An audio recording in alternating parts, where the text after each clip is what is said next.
Okay friends, now let's solve November 2023 question paper and listen, this question paper analysis, we have amended this question papers and answers for your November 2024 attempt. Okay, so right now we are solving November 23 past exam question paper, but you can see the dates. I have amended the PY and the relevant PY will be 2023-24 and it is fully amended for your November 2024 examinations. So let's solve each and every question one by one. We are only dealing with the descriptive questions. So please go through this question number 1. I want all of you to go through this question number 1, read that question and ready with the answer, because once you read the question only, you will be able to understand what I'm explaining. Okay, so it's a 14-mark question, November 2023. That's actually from the heads of income. Okay, so go through this question and thereafter we will solve the answer together. Okay, friends, so let's solve the answer together. I'll read the question from here. Messrs. Breeze Dental Care Private Limited, a toothbrush manufacturing company. So they are manufacturers. Okay, so don't forget to claim what? Additional depreciation. Having its factory in Rajkot, Gujarat, shows a net profit of 79,50,000 after debiting or crediting the following items, amounts in the profit and loss account as mentioned below for the year ended 31st March 2024. So in this question, I'm not writing detailed notes. I'll discuss the detailed notes. Rather than writing all the notes, I'll be saying all the notes and writing only the relevant numerical figure. Okay, how to present your answer in exam, that we have already discussed when we have discussed May 2024 past exam question paper. So number 23, I'm only writing those numericals. So starting with the first head, PGBP, and under PGBP we'll be writing the net profit. That is the first figure that we require. Okay, so PGBP is the head and net profit as per PGBP. And can you help me, how much is the net profit as per PGBP? 79,50,000. Now, what are the other items? The item number A, they are saying after debiting or crediting the following items. So all the items that we are about to discuss have been either debited or credited. Item number 1, depreciation as per Companies Act, 85 lakh, that you have to add back. Depreciation as per books of accounts, it's actually a huge figure, 85 lakhs, that you have to add back. Then what is item number 2? Item number 2, what they are saying is gross loss of amount 25 lakh due to destruction of old machinery by fire in factory. Though 7,80,000 was received as scrap value on this old machinery on 31st August 2023. The insurance company did not admit the claim of the company on charge of negligence. So 2-3 things are there. First of all, there was some fire happened in your factory and value of assets, that means old machinery having a value of 25 lakhs have been completely gone, destroyed. You sold some of the assets and you got scrap as 7,80,000, you got a scrap value.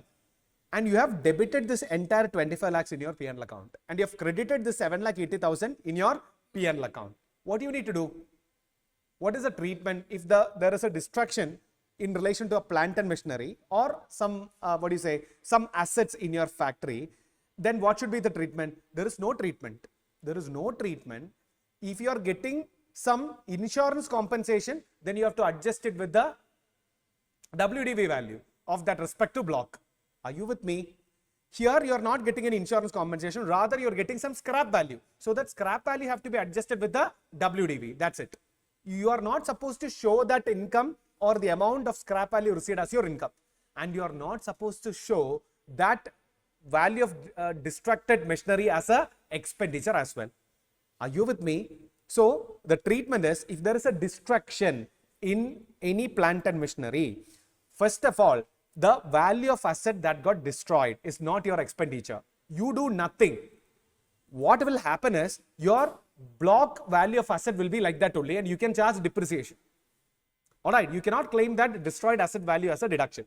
Number 2, if there is some scrap, you are selling some scrap or insurance company is giving you some compensation, that compensation have to be adjusted with the block value. It shouldn't be shown as your income. So here there are 2 treatments.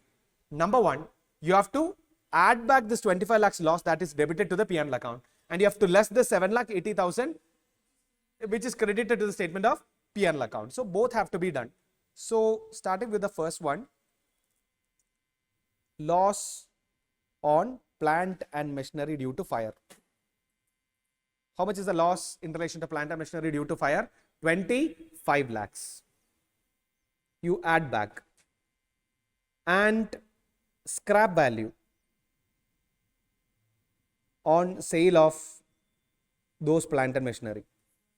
7,80,000 have to be deducted because that you already shown as your income, that have to be deducted, and it have to be adjusted with the actual cost of the WDV value or actual cost of the respective block.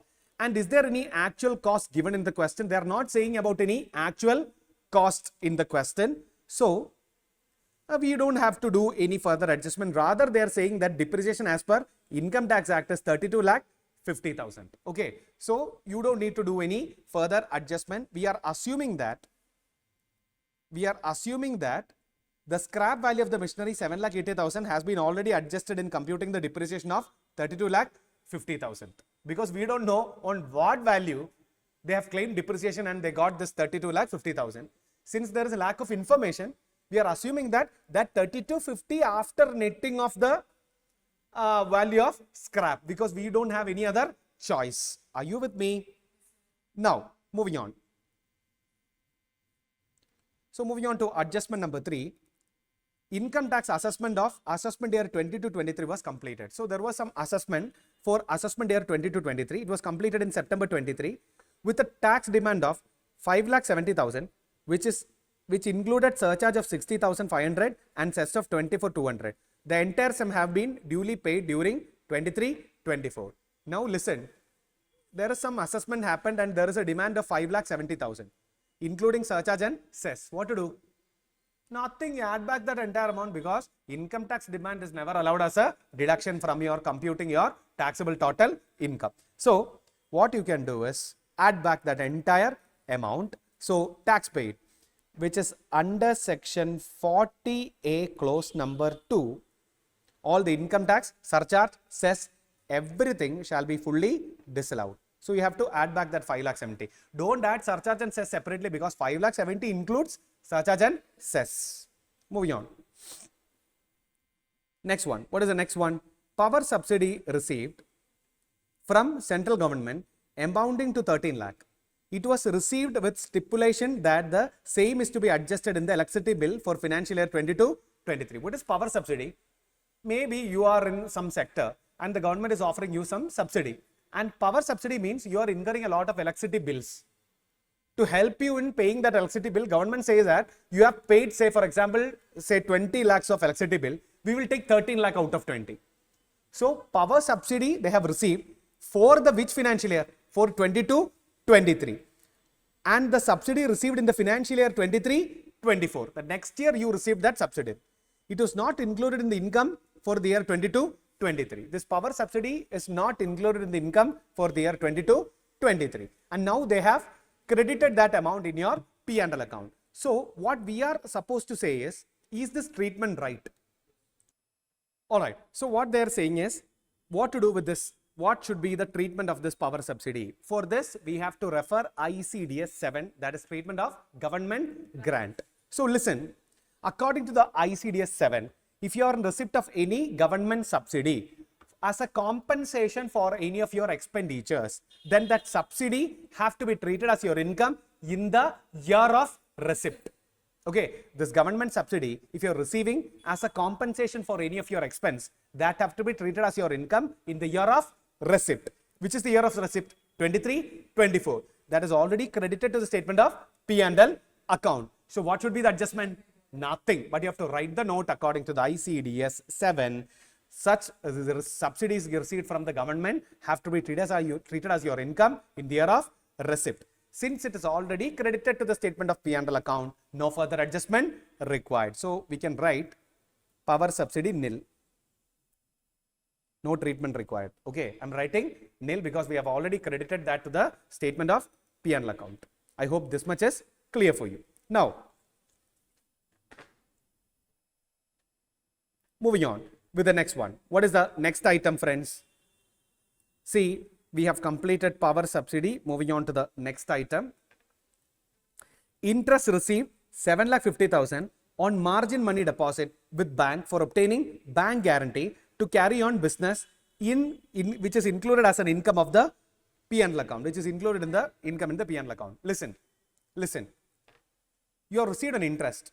That interest is on a margin money deposit, which is obtained for getting a bank guarantee to carry on your business. So for your business, say for example, it is like that. Say for example, you require some licenses to manufacture some products. You applied for the license. Say the government authority told you to submit a bank guarantee. For submitting bank guarantee, the bank mandated a deposit. So you deposited something in bank, you got a bank guarantee, you submitted the bank guarantee to the respective department, you got the license. Now from the deposit, you got an interest. This interest is not taxable under IFOS. It have to be assessed under PGBP, interest on margin money deposit. To obtain a bank guarantee for carrying out your business have to be an income under PGBP. Why? Because that deposit is not an investment for you. That deposit is a business mandate. Due to your deposit only, you got a bank guarantee. By making use of bank guarantee only, you are able to continue your business. So that deposit that you have done is on account of your business requirement or business mandate, and hence that interest have to be assessed under PGBP, not under IFOS.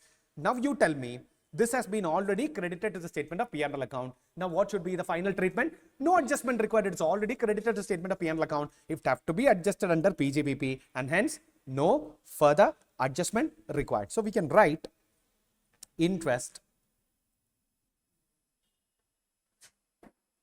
nil because it is in relation to getting a bank guarantee for carrying your business. So no adjustment actually required. Moving on to the next adjustment. Purchase price of raw material used for the purpose of in-house research and development is 14 lakh, including GST of 2,75,000, on which input tax credit is not admissible. So you tell me what should be the treatment. It is including GST. The purchase of raw material for in-house scientific research is allowable as a deduction under section 35. All the in-house scientific research expenditure is allowed as a deduction under section 35. It is already debited to the statement of P&L account. This includes GST, where you will not get any ITC. So it is debited to the P&L and no further adjustment required. It is deductible only. So purchase of raw materials for scientific research. Purchase of raw materials for scientific research allowable under section 35 and no further adjustment required. Why? Because you have already debited the same to the statement of P&L account. I hope that also is clear for you. Moving on to the next one. What is the next item? Breeze Dental Care Private Limited paid 12 lakh to Japa Incorporate of China for online digital advertisement. So Breeze is our company. They have paid something to a Japa Incorporate of China for online advertisement. Japa Incorporate has no PE in India. No tax was deducted at source, nor was equalization levy paid on the said amount. So this is actually connected to equalization levy. You are a person, you are making a payment.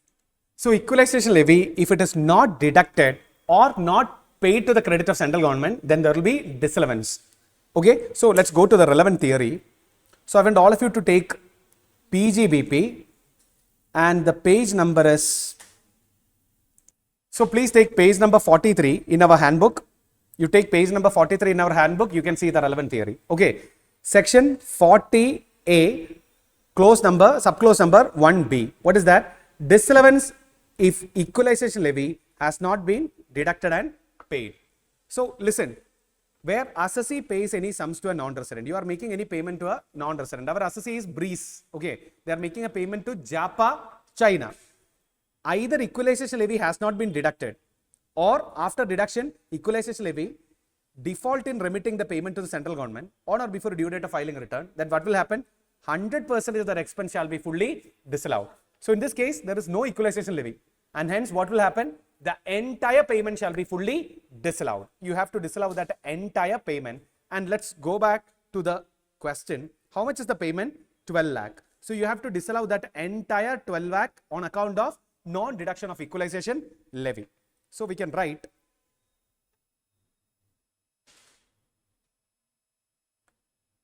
under section 40A clause number 1B, 100% disallowed. And how much is the amount? 12 lakh. The entire 12 lakh shall be fully disallowed on account of non-deduction of equalization levy. I hope that point is also clear for you. Moving on to the next one. Dividend of 2,50,750 was received from a foreign company in which Breeze Dental Care Private Limited holds 28% nominal value of equity share capital of the company. An expense other than interest payment of 15,000 spent on earning this income. First of all, this dividend income has been credited in the P&L account and the related expenses have been debited in the P&L account. It have to be dealt under IFOS. So we are removing the income as well as expense from PGBP. So dividend, how much is the dividend income? 2,50,250, right? 750. So 2,50,750 you have to remove from PGBP. And the related expense is how much? Related expense, it is 15,000 rupees you have to add back. Now, moving on to the IFOS, I will write IFOS here. Okay, IFOS. You tell me what to do under IFOS. Dividend income, they are saying dividend of 2,50,750 was received from foreign company. Okay, don't gross up TDS because here the dividend is paid by a foreign company. They will not deduct any TDS. Is the foreign company supposed to deduct all the TDS in India? No, no. They will simply declare the dividend. They will not deduct any TDS. So you can write that 2,50,750 alone. Now the question is, can you claim the expenses? The answer is no. From dividend income, there is only one expense is allowed as deduction. What is that expense? You are taking a loan for purchasing shares. That interest on loan, that too only up to 20% of dividend income is allowed as a deduction. Apart from that, you are not supposed to claim any other expense as a deduction. Are you all with me? Yeah, you can take page number 237 in our handbook. Page number 237, section 57, other deductions allowable. So, under other deductions allowable, the first one is interest on loan. From dividend income or income in respect of units of mutual fund, interest expense allowed as a deduction subject to maximum of 20% of such income. And you can write one more thing over there. Apart from this, assessee cannot claim any other expense as a deduction while computing dividend and income from UTI. Okay, so no other deduction. No other deduction allowed. So this 15,000 expenditure, what to do? You tell me what to do with that 15,000 rupees expenditure. You have to simply ignore it. Why? Because you cannot claim that expenditure as a deduction. Apart from interest, you cannot claim any other expense as a deduction. So what we can write is expense not allowed. And hope you understood the reason as well. Moving on to the next adjustment. What is the next adjustment, friends? That is adjustment number I. Interest of 20 lakh relating to financial year 23-24, which is settled by issuing 8% debenture of 100 each in March 2024. So interest of 20 lakh relating to financial year 23-24. First of all, there is a confusion. They are not saying that this interest is taken from a bank or a financial institution or something. Okay, if you check, if you go to 43B in PGBP, there is a thing. If you are taking a loan for your business or profession and you have taken that particular loan from bank or financial institution or NBFCs, etc., then the interest element is allowed as a deduction only on actual payment basis. You can take page number 47 in our handbook and 43B it says certain deductions to be made only on actual payment basis. In that, clause number D, E and F. What is D? Interest on loan to a scheduled bank or a cooperative bank. What is E? Interest on loan from a deposit taking NBFC or a systematic important non-deposit taking NBFC. What is F? Interest on loan from a public financial institution or a state financial corporation or a state industrial investment corporation. These three. If you are taking loan from these three institutions or these three set of institutions, interest is allowed as a reduction only on actual payment basis. But here in this question, they are not saying that loan is taken from any of the above institution. Okay, so I am assuming that the loan is taken from this institution. Okay, I am assuming that the loan is taken from this institution. Now the question is, they haven't actually make the payment. Rather, they have given some debentures. Instead of actually giving the interest payment of 12 lakh, the question says they have given debentures having a face value of 100 each, having an interest of 8%.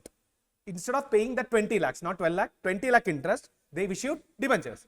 Now the question is, can issue of debentures treated as actual payment? Can the issue of debentures treated as actual payment? For that, there is a note. Note number 1.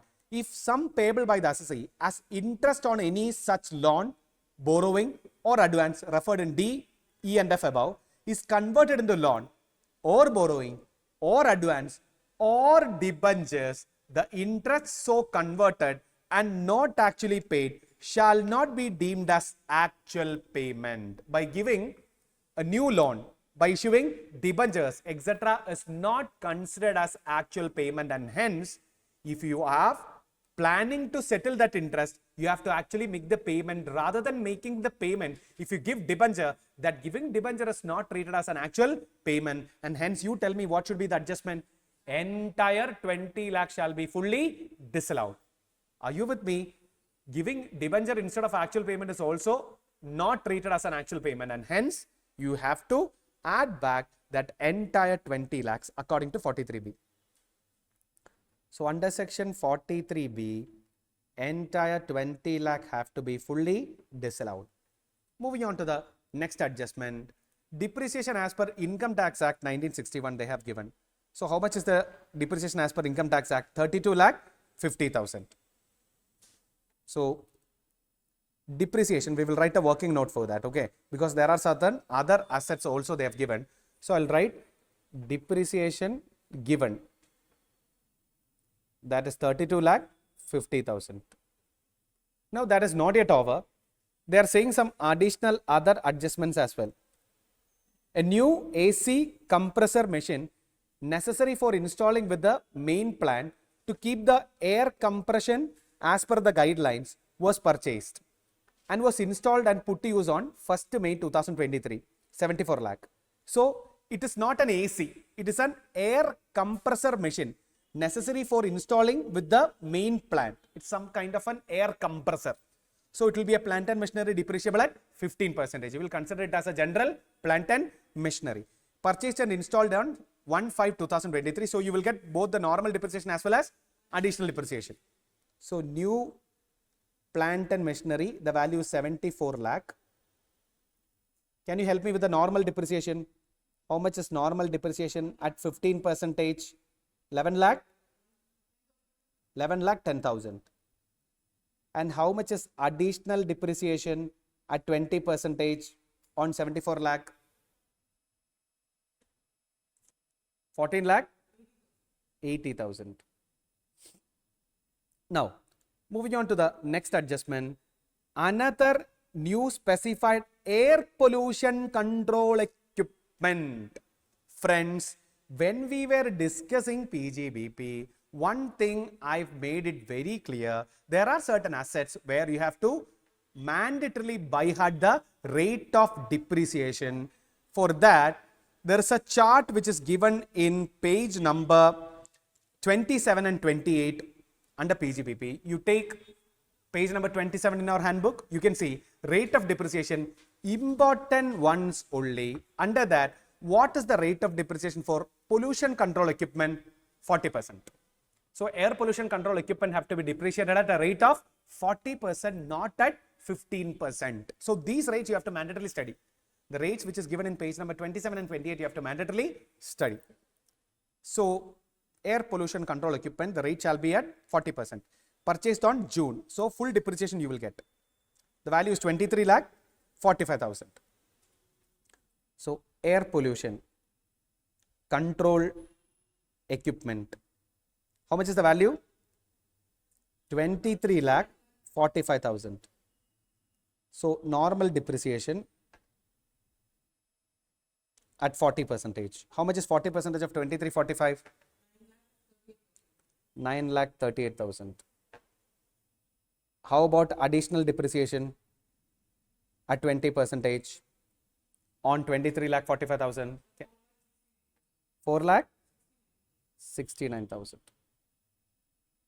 Now, Moving on to the next adjustment in the question, that is items purchased after 30th October 2023. That means it is less than 180 days. You will get only half the rate of normal depreciation.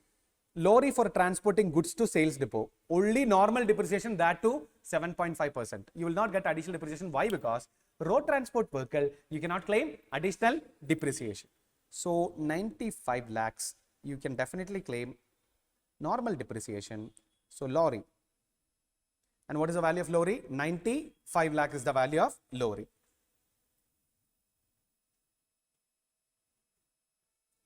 And how much is normal depreciation?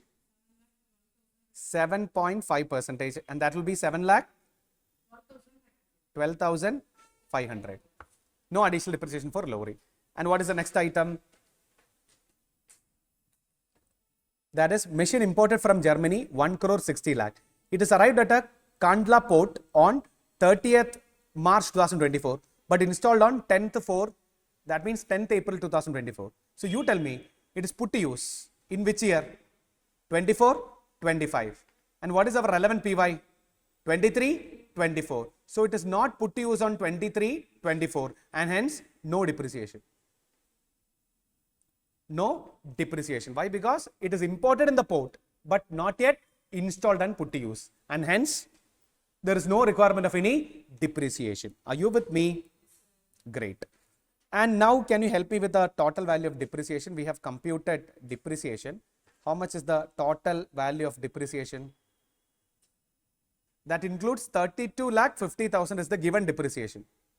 We are assuming that it is based on the opening WDV plus 1110, 1480, 938, 469 and 712 500. How much is the total depreciation figure?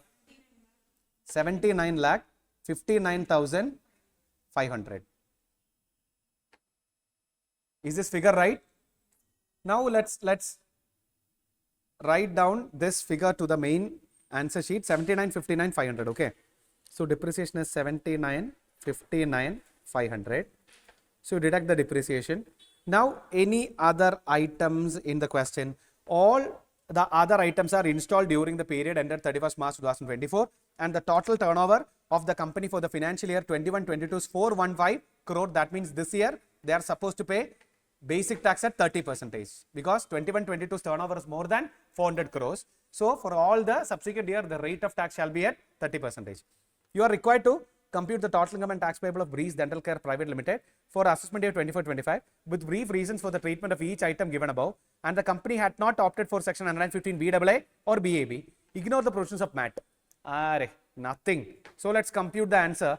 Can you help me with the income from PGBP? Profits or gains from PGBP. How much will be the profits and gains from PGBP? Can you help me with the figure?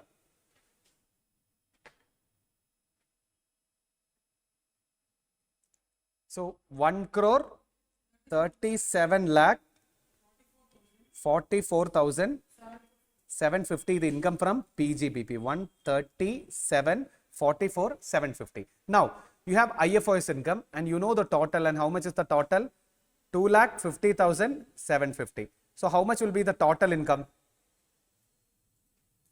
Because you don't have any chapter 6A reduction. So how much will be the total income?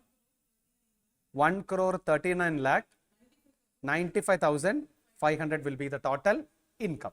Now, how much will be the basic tax liability? At 30%, how much will be the basic tax liability? 41 lakh 98,650. Is there surcharge? Yes, at 7% because the total income is more than 1 crore. And how much is 7% on 41 lakh 98,650? 2,93,906. How much is these two figures? 44 lakh 92,556. How much is cess at 4%? 1,79,702. How much is the addition of everything? 46 lakh 72,258. That's it. And this is the final answer. You can round it off to 260. Okay. 46 lakh 72,260 will be the round off answer. If you write this much, you will get a 14 marks. I hope it is clear for you. Friends, so let's move on to the next question. That is question number 2. What is question number 2? Let's see. Yeah. So question number 2. Please go through this question number 2. It is related to MAT, RA, Assessment of Company chapter. Okay. So go through this question and compute the book profit and tax payable. It's actually, what is the mark weightage? My God, 8 marks. Okay. It's a given opportunity. 8 mark. So go through this question and give me the answer, friends. It's a 8-mark question tested in November 2023. It's a lengthy question, okay? But it is nothing. Nothing. Go through this question and give me the answer. So I hope you have an answer right now. Let's go through the question and solve the answer together. Agro Food Corporation Limited, a domestic company engaged in manufacturing of FMCG products. It has a business of manufacturing, marketing and selling of wide range of food products and edible oil in India. The company has prepared a statement of profit and loss account in accordance with the Schedule 3 of the Companies Act 2013, and such statement of profit and loss for the previous year ended 31st March 2024 shows a net profit of 89 lakhs. So they are saying that as per the P&L account, the net profit is 89 lakh. The above net profit arrived at in respect of business activities after debiting or crediting the following items under different heads. So we will write the net profit as per P&L account anyways. We'll be writing net profit as per P&L account. And can you help me with the figure? How much is the net profit as per P&L account? It is 89 lakhs given in the question. So we will write 89. Now it is after the debit or credit of the following items. Now what is the ultimate requirement in the question? Credits given, debits given. You are required to compute the book profit of the company as per 115 JB of Income Tax Act 1961 for assessment date 24-25. Also compute minimum alternate tax applicable on the book profit calculated as per section 115 JB as applicable to the book profit. Ignore the tax liability as per the normal provisions of the Act. So you don't have to compute the normal provisions of the Act, total income and tax liability. Only focus on the book profit and the related tax liability. So we will do one thing. It's an easy question only. First one, debits to the statement of P&L account. Which all are the debits? Number 1, expenditure relating to industrial undertaking qualifying for deduction under 10AA. So this is an expenditure relating to industrial undertaking qualifying for deduction under 10AA. So you have some income that is deductible under 10AA, and this is actually related expenditure. What to do with that related expenditure? Ignore. You don't have to do anything. You have to simply ignore, because that expenditure is deductible while computing the book profit. Are you with me? Now, depreciation for current year under Companies Act 2013. What to do? Add back. This is depreciation as per books of account. So you need to add back. Depreciation, books of accounts, 34 lakhs. Add back. Then what is next? Interest to financial institution, that is an NBFC, not paid up to the date of filing return. It is a disallowance under 43B, but while computing book profit, 43B is not applicable. So simply ignore. You can write these items are not specifically provided under 115 JB, hence no adjustment required. As a common note, you can write these adjustments are not provided under section 115 JB, hence no further adjustment required. Okay, this way you can write. Now, penalty for infraction of law. Is it provided under 115 JB? No, penalty will form part of the book profit. You are supposed to ignore it. Proposed dividend. Proposed dividend means from the current year profit, you have removed something for paying dividend, or you have set apart something for paying dividend, or kept apart something for paying dividend. What to do? Add back. This item you have to add back. So proposed dividend. I am writing PD. That is proposed dividend. How much is proposed dividend? 3,50,000, right? No, not 350, 3.50. 3,50,000 is the proposed dividend that you have to definitely add back. Then, what is next? Provision for income tax. What to do with the provision for income tax? Definitely add back. Provision for income tax you have to definitely add back. Provision for IT, income tax. 2.75 you have to add back. Then, Transfer to general reserve. Is there any further note? No. Transfer to general reserve means from the current year profit, you have transferred something to the general reserve, add back. Transfer to general reserve, 5 lakhs, you have to add back. Then, expenditure relating to 80IA undertaking. What to do? Ignore. That is not a specific item under 115 JB. So, you are not supposed to consider those other items. Are you with me? When you compute book profit, it's very simple. You consider only those items that are mentioned under 115 JB. If there is any other item, you simply ignore it. Okay, that's it. Moving on. Credits to the statement of P&L account. Which all are the credits? These are the debits. Now we are dealing with the credits. Number 1.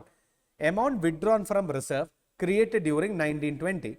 But book profit was not increased by the amount transferred to such reserve in 1920. Listen. See, you have created some reserve in 2019-20. You created some reserve. Your 1920 book profit was not increased by this 4 lakh. That simply means it is a permissible reserve. Permissible reserve. Okay, maybe under 32 AB, there are certain reserves that are permissible. So this may be a permissible reserve. That's why in 1920 your profit have not been increased. Now this year you cancel that reserve and you brought it back to the net profit. This year you cancel that particular reserve and brought it back to the net profit. Are you with me? Now let's go to the 115 JB theory. So if you take page number 101 in your handbook, you can see a note like this. The first one, the amount withdrawn from any reserve or provision and credited to the P&L account. Normally, if you are withdrawing an amount from P&L account, withdrawing an amount from reserve and credited to P&L account, you need to what? Reduce it. Provided book profit was increased by the amount transferred to such reserve. When you are transferring, creating that reserve in that respective year, there should be an adding back to your book profit in the respective year. Only those reserves which are transferred back to the P&L account have to be reduced. Are you with me? That simply means, say for example, there are 2 types of reserves. Number 1, those reserves in the, say for example, created in the year 1920. You have created some reserve in 1920. Then what to do? Normal reserves. You add back, you bring back that profit to the book profit in 1920 itself. And later on, you cancel the reserve and you add it to the book profit. Later on, you have actually cancelled the reserve in your books of accounts and you add it to the net profit. Then while computing book profit, what you need to do? You need to less it, reverse the effect. Are you with me? But there are one more type of reserves where when you create the reserve, don't add it to the book profit. That is called as permissible reserves. There are certain other reserves. When you create the reserve, you don't have to add that particular reserve to the book profit. Those reserves, when you cancel the reserve and bring it back to the net profit, also not required to be reduced from the book profit. Are you with me? So in this case, what is the speciality? Amount withdrawn from reserve created during 1920, and in 1920, the book profit was not increased by the amount transferred to such reserve in that year. That means it's a permissible reserve created in 1920. In the year of creation itself, you haven't added back to the book profit. And hence this year, when you cancel the reserve and bring it back to the net profit, you don't have to deduct it while computing the book profit. Are you with me? Have you understood what I said? So what to do, friends? Simply ignore this 4 lakh. Why? Because in the year in which we can write a reason like this, year in which reserve is created, book profit was not increased and when profit was not increased. So relevant PY, when such reserve is cancelled and transferred back to net profit, book profit shall cancel to net profit, such amount should not be adjusted, with book profit. Okay, this way you can write the note. Yes, moving on to the next one. Profit from industrial undertaking covered and qualified for 10AA. Nothing, do nothing, because 10AA is subjected to what? MAT. 10AA items that are covered under section 10, 11 and 12, only you have to deduct. But 10AA is a different section. So if it is an item covered under 10AA, definitely you have to pay MAT on that, because section 10 and 10AA both are two different sections. Then, next item. Profit from industrial undertaking covered under 80IA. Do nothing. It is also subjected to MAT provision. Deferred tax credit. It's a credit. What to do? Less. Deferred tax credit, you have to less. So, deferred tax credit, you have to less. And how much is the amount, friends? 3.57. Then, what is next? Additional information. Brought forward business loss as per books. Depreciation allowable as per income tax rules. Ignore. Brought forward business loss as per income tax law. Ignore. Unabsorbed depreciation as per income tax law. So, as per books, either brought forward business loss or unabsorbed depreciation, whichever is lower. And which is lower? 8.75. That is unabsorbed business loss. So, brought forward business loss as per books of accounts. Brought forward business loss as per books of accounts. How much is the amount? Array, help me with the amounts. 8.75. That you have to deduct. Then, what is next? Unabsorbed depreciation as per books. So, they are again saying unabsorbed depreciation as per books. One second. This is income tax law, right? Okay. Sorry, friends. Sorry. I'll read it again. Okay. I've made a mistake. Listen. Brought forward business loss as per books is 8.75. Depreciation allowable as per income tax rules, ignore. Brought forward business loss as per income tax law, ignore. Unabsorbed depreciation as per income tax law, ignore. Oh, so the unabsorbed depreciation as per books is nil only. Okay. Unabsorbed depreciation as per books only, nil. So whichever is lower is 0 only. Whichever is lower means 0 only. So you are not supposed to adjust anything. Okay. So you can write nil. You have to write nil, because if either of the figure is nil, then lower will be obviously nil. So you don't have to consider anything. You can write nil over there. Now, is there anything else? You are requested to compute the book profit of the company as per JB for Income Tax Act 1961 for assessment year 24-25. Also compute MAT liability. So this is it. Now compute the book profit. How much will be the book profit?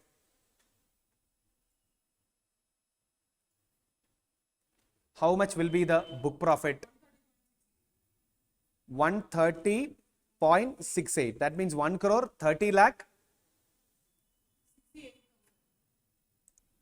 Friends, there is one more adjustment pending. That is depreciation as per books of accounts. The same figure have to be deducted also. Okay. Because we don't have any depreciation on revaluation. So the same figure also have to be adjusted. That I forgot. So depreciation as per books of accounts, the same figure you can adjust also. There is nothing, they are not mentioning anything related to revaluation. So you can adjust that same figure again. So now you tell me how much is the book profit.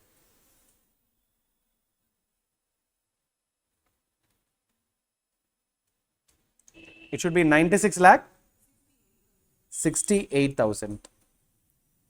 Now how much is the basic tax?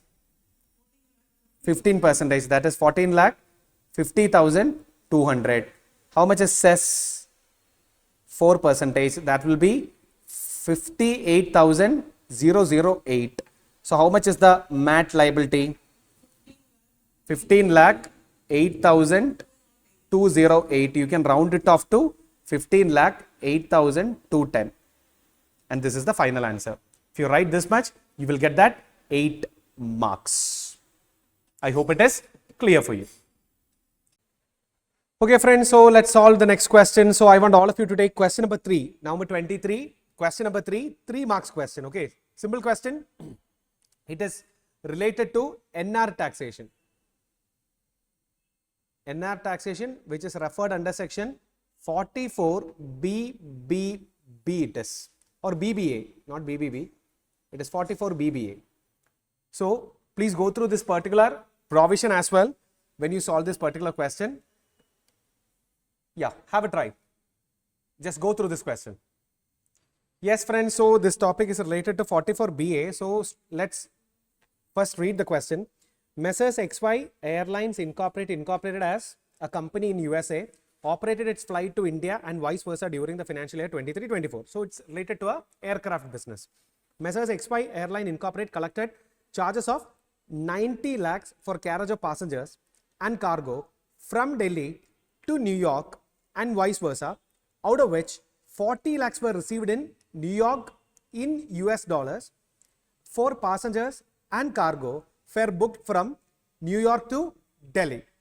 And the company also collected 70 lakh for the carriage of passengers and cargo from Mumbai to New York and vice versa, out of which 30 lakhs were received in New York in USD for the passenger and cargo fare booked from New York to Mumbai. Total expenses for running on operation of such flights were 170 lakhs. Compute the income chargeable to tax of XY Airlines Incorporate in India. It's a 3-mark question, November 2023. So listen. So for this, what you need to do is, we need to read the relevant provision of 44 BBA for understanding what exactly that you have to do in this question. Okay. If you take our handbook, that is in page number 63. Page 63, you can see 44 BBA. It is there, page number 63. And what is that? Special provisions for computing profits and gains of business of operation of aircraft in case of non-resident. Now listen, if you are a non-resident and you are in the business of running aircraft, then listen, how do you deal with the taxable income? It's a presumptive scheme. So what department say? The amount payable to the assessee, that means the aircraft business, on account of carriage of either passengers, livestock, mail, goods from any place in India. So you are taking persons or passengers, goods, etc. from any place in India. All the money that you have received plus amount received or deemed to be received in India on account of carriage of passengers, livestock, mail or goods from outside India. So you are taking persons from outside India, but for that you are receiving payment in India. So either you have to take people or goods from India. For that you can receive the payment anywhere. Or you can take people or goods from any place outside India, but you have to receive the payment in India. So take total of these two, and 5% shall be the presumptive profit. And here, assessee does not have an option to claim lower profit, it's mandatory. So you are not supposed to claim the actual expenditure and you are not supposed to claim a lower profit. This scheme is mandatory. Let's come back to the theory. Now, if you read, you can see 90 lakh is for carriage of passengers and cargo from Delhi. So you took from Delhi to New York and vice versa. What is vice versa? You are taking passengers or goods from Delhi to New York and from New York to Delhi also. Out of which 40 lakhs were received in New York in US dollars for the passengers and cargo. So out of 90, how much is for Delhi to New York? Out of 90, only 50 is for the purpose of Delhi to New York. Are you all with me? This 90 is for the carriage of passengers and cargo from Delhi to New York and vice versa. So 90 includes Delhi to New York and New York to Delhi. Out of that, 40 received in New York for New York to Delhi. So that 40 is not taxable in India. Why? Because it is from New York to Delhi and received in New York and hence not taxable in India. Are you with me? So out of that 90, only 50 shall be taxable. Out of that 90, only 50 shall be taxable. Not yet over. Then the company also collected 70 lakh for carriage of passengers and cargo from Mumbai to New York. So they have another leg from Mumbai to New York and vice versa. That means from New York to Mumbai is also there. For this 30 lakh were received in New York for passengers and cargo fare booked from New York to Mumbai. So out of the 70 lakh, 30 lakh received in New York for the carriage of passengers and cargo from New York to Mumbai. So this 30 also not taxable in India. Only 40 shall be taxable in India. So how much is the total income? 50 plus 40, that will be 90 lakhs. And this 90 lakh, how much is the presumptive profit? 5%. How much is 5% of 90 lakh? 4 lakh 50,000. So your taxable total income shall be 4 lakh 50,000. You have to ignore the actual expenses incurred. That does not have anything to do in this particular question. If you write this much, you will get 3 marks. You have to first write the provision 44 BBA. This is a theory plus numerical. Then you have to say that out of that 90 minus 40, 50 only taxable and the 40 not taxable. Then 70 minus 30, 40 shall be taxable and the 30 not taxable. This 90 into 5%, 4 lakh 50 shall be the taxable income. This is nil since the amount not received in India. No deduction would be available in respect of expenditure incurred by Messrs. XY Airline Incorporate. I hope you got my point. This is how you have to answer the question and you will get 3 marks if you answer like this. This is only an easy question, okay? Moving on with question number 4. So I want all of you to go through this question number 4. Again, it is related to NR taxation, okay? NR taxation. Go through question number 4 and give me the answer. Okay, so let's solve that question as well. Mr. Adi, a non-resident Indian, aged 45 years, subscribed unlisted equity shares of an Indian company in 2008-2009 for 6 lakh. These shares were sold by him on 5/3/2024 for a consideration of 9 lakh. Brokerage paid for the sale of these shares is 15,000. Compute taxable capital gain of Mr. Adi for assessment year 24-25. Assuming that he has invested in specified asset rupees 3 lakh 50,000 before 31st March 2024. Cost inflation index for the financial year 2008-2009 is 137 and 2023-24 is 348. Ignore the effect of first proviso to section 48. So you don't have to do that conversion, reconversion. It is directly given in the question. Now, in this question, as you all know, since Mr. Adi is a non-resident Indian and he purchased unlisted equity shares of an Indian company, this provision refers to 115C, D, E, F, G, H, I. Okay, when it comes to 115C, that's in page number 66 in our handbook, you can see if you are a non-resident Indian who derives investment income or long-term capital gain from foreign exchange asset. What is foreign exchange asset? Foreign exchange asset means below assets purchased in foreign currency. Which all of the assets purchased in foreign currency? Shares of an Indian company. That means in this question they are saying unlisted share. So shares of an Indian company is definitely a foreign exchange, a specified asset. But in question they are not saying it is purchased in foreign currency. They are not saying it is purchased in foreign currency. So I am assuming that it is purchased in foreign currency. You can assume otherwise also. If you are assuming otherwise, then computation will not come under chapter 12A. Because for chapter 12A to be applicable, that means 115 CDEF GHI to be applicable, the purchase have to happen in foreign currency. So if you are assuming the purchase is not in foreign currency, then consider it as a normal unlisted share and compute the capital gain normally by applying the indexation and the other things. Are you with me? So here I am assuming that this purchase has happened in foreign currency. According to the original suggested answer, institute has given both the ways. Assuming it's in foreign currency and not assuming as foreign currency also. The answer is in both ways. So you can assume according to your wish. So here I am assuming that this purchase happened in foreign currency. Now you tell me how much is the full value consideration? Let's compute the capital gain. How much is the full value consideration in the question? They are saying 9 lakhs. He sold that particular share for what value? 9 lakh rupees value. Now, is there any direct expenses on transfer? Yes, you have some direct expenses on transfer. And how much is the direct expenses on transfer? 15,000 rupees. I'll write DE, direct expenses on transfer, 15,000. Now you tell me how much is the net sale consideration? 8 lakh 85,000 will be the net sale consideration. Yes or no? Now, how do you compute the cost of acquisition? The cost of acquisition means the original purchase price. And he purchased that particular share for 6 lakh in 2008-9. Now the question is, can you claim the benefit of indexation? They have provided index numbers in the question, but the point is, can you take the benefit of indexation? Let's see. While computing long-term capital gain, assessee cannot take the benefit of indexation. Long-term capital gain, second proviso to section 48, that is indexation benefit, not allowable. So you cannot claim the benefit of indexation over here. So you can take that original 6 lakh itself as the cost of acquisition. So cost of acquisition shall be how much? 6 lakhs itself. Are you all with me? Now, what is next?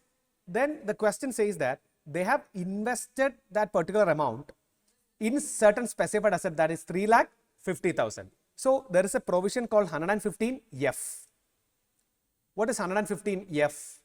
Where a NRI has transferred a long-term foreign exchange asset and within a period of 6 months after the date of such transfer invested the net consideration in another specified asset, then exemption shall be as follows. So you transferred a specified asset and you purchased another specified asset, that means you purchased another share or debenture, deposits, etc. Then you can claim the benefit of exemption under 115F. Now the question is, how do you claim exemption? Very simple. How much is the long-term capital gain? 6 lakhs is your long-term capital gain. Into amount invested in new asset. How much is the amount? Sorry, 6 lakh is not the long-term capital gain. This is the cost of acquisition, right? So how much is the long-term capital gain? 2,85,000 is the long-term capital gain. Long-term capital gain shall be 2,85,000. And let's compute the exemption under 115F. And for computing exemption, we will write a working note over here. And our long-term capital gain is 2,85,000 into amount invested in the new asset. How much is the amount invested in the new asset? 3,50,000 divided by net sale consideration. How much is the net sale consideration? 8,85,000. Can you help me with the math? How much will be the exemption figure? It will be 1,12,712. 712, you can round it off to 712. 1,12,712 will be the exemption. And how much will be the taxable amount? 1,72,288 it will be. So 1,72,288 can be rounded off to 1,72,290 will be the taxable amount according to our computation. Now, is there anything else in the question? No, they are saying ignore the effect of first proviso to section 48. What is this first proviso to section 48? That conversion reconversion, because they haven't given any currency conversion figures in the question. If they have given the currency conversion, you convert everything to foreign currency, compute the capital gain in foreign currency, then reconvert that into Indian currency. This is how you have to do. I hope that also is clear. Another easy question, 3-mark question. Okay. Moving on. Question number 5. So go to question number 5. It's a 8-mark question. It is related to assessment of charitable trust. Assessment of charitable trust. Go through this question, read the question, understand the scenario, and give me the answer. Okay, friends. So I hope you have gone through that question. It's a fantastic question. Let's read it together. Mukti Foundation, a charitable trust or a charitable institution registered under 12AB, set up on 1st August 2022, is engaged in preservation of forest. The accountant of the institution provides the following details of the institution to you as a chartered accountant. Please discuss the treatment of application of income or expense in the hands of charitable institution for the previous year 23-24 in the following independent situations as per the provisions of Income Tax Act 1961. Your answers should be followed with the reason. So you also should say that why. Okay. All right. So moving on to the first one. Institution follows mercantile system of accounting. During 23-24 has incurred electricity expenses amounting to 1 lakh. So their electricity charges was amounting to 1 lakh for the period pertaining to 23-24. The electricity expenses were actually paid on 10th day of April 2024. So listen, even though the expenditure incurred for 23-24, it is not actually paid. It is paid only on 10th April 2024. That means in the PY 24-25 through an account paycheck. In which year the application of income will be treated by the foundation. So in which year the application of income will be treated by the foundation? You tell me. In 23-24, not allowed. Why? Because what department say is an expenditure is allowed as an application only on actual payment basis. That actual payment have to happen in the relevant PY, not before due date of filing return. That actual payment have to happen in the relevant PY. It is not 43B. It is charitable trust. Are you with me? And hence, what should be the treatment? In 23-24, not allowed as application, but you can claim this as an application in which year? 24-25 PY, you can claim the same as an application. That should be your answer. Let's read the official answer. With effect from 23-24, any sum payable by any trust, this is actually with effect from 22-23, okay? This is with effect from AY 22-23. Any sum payable by the trust or institution shall be treated as an application of income only if the previous year which such sum is actually paid by it. This is irrespective of the previous year in which the liability to pay such sum was incurred or the method of accounting regularly followed by it. Thus, expenditure is allowed as an application only when payment is actually made and not when the liability is incurred. In the present case, though Mukti Foundation Trust follows mercantile system of accounting, electricity expense of 1 lakh incurred during the PY 23-24 would be allowed as an application of income only in the PY 24-25 as an actual payment is made on 10th April 2024. I hope you got my point. Are you all with me? Is that clear? Great. Moving on to the next one. The foundation was cultivating 20 acres of agricultural land. So they have some agricultural activity. It is doing agricultural operations and earned an agricultural income of 12 lakh during 23-24 from this activity. Whether exemption under 10 subsection 1 will be available to Mukti Foundation on such income. For that, let's go back to the chapter of trust.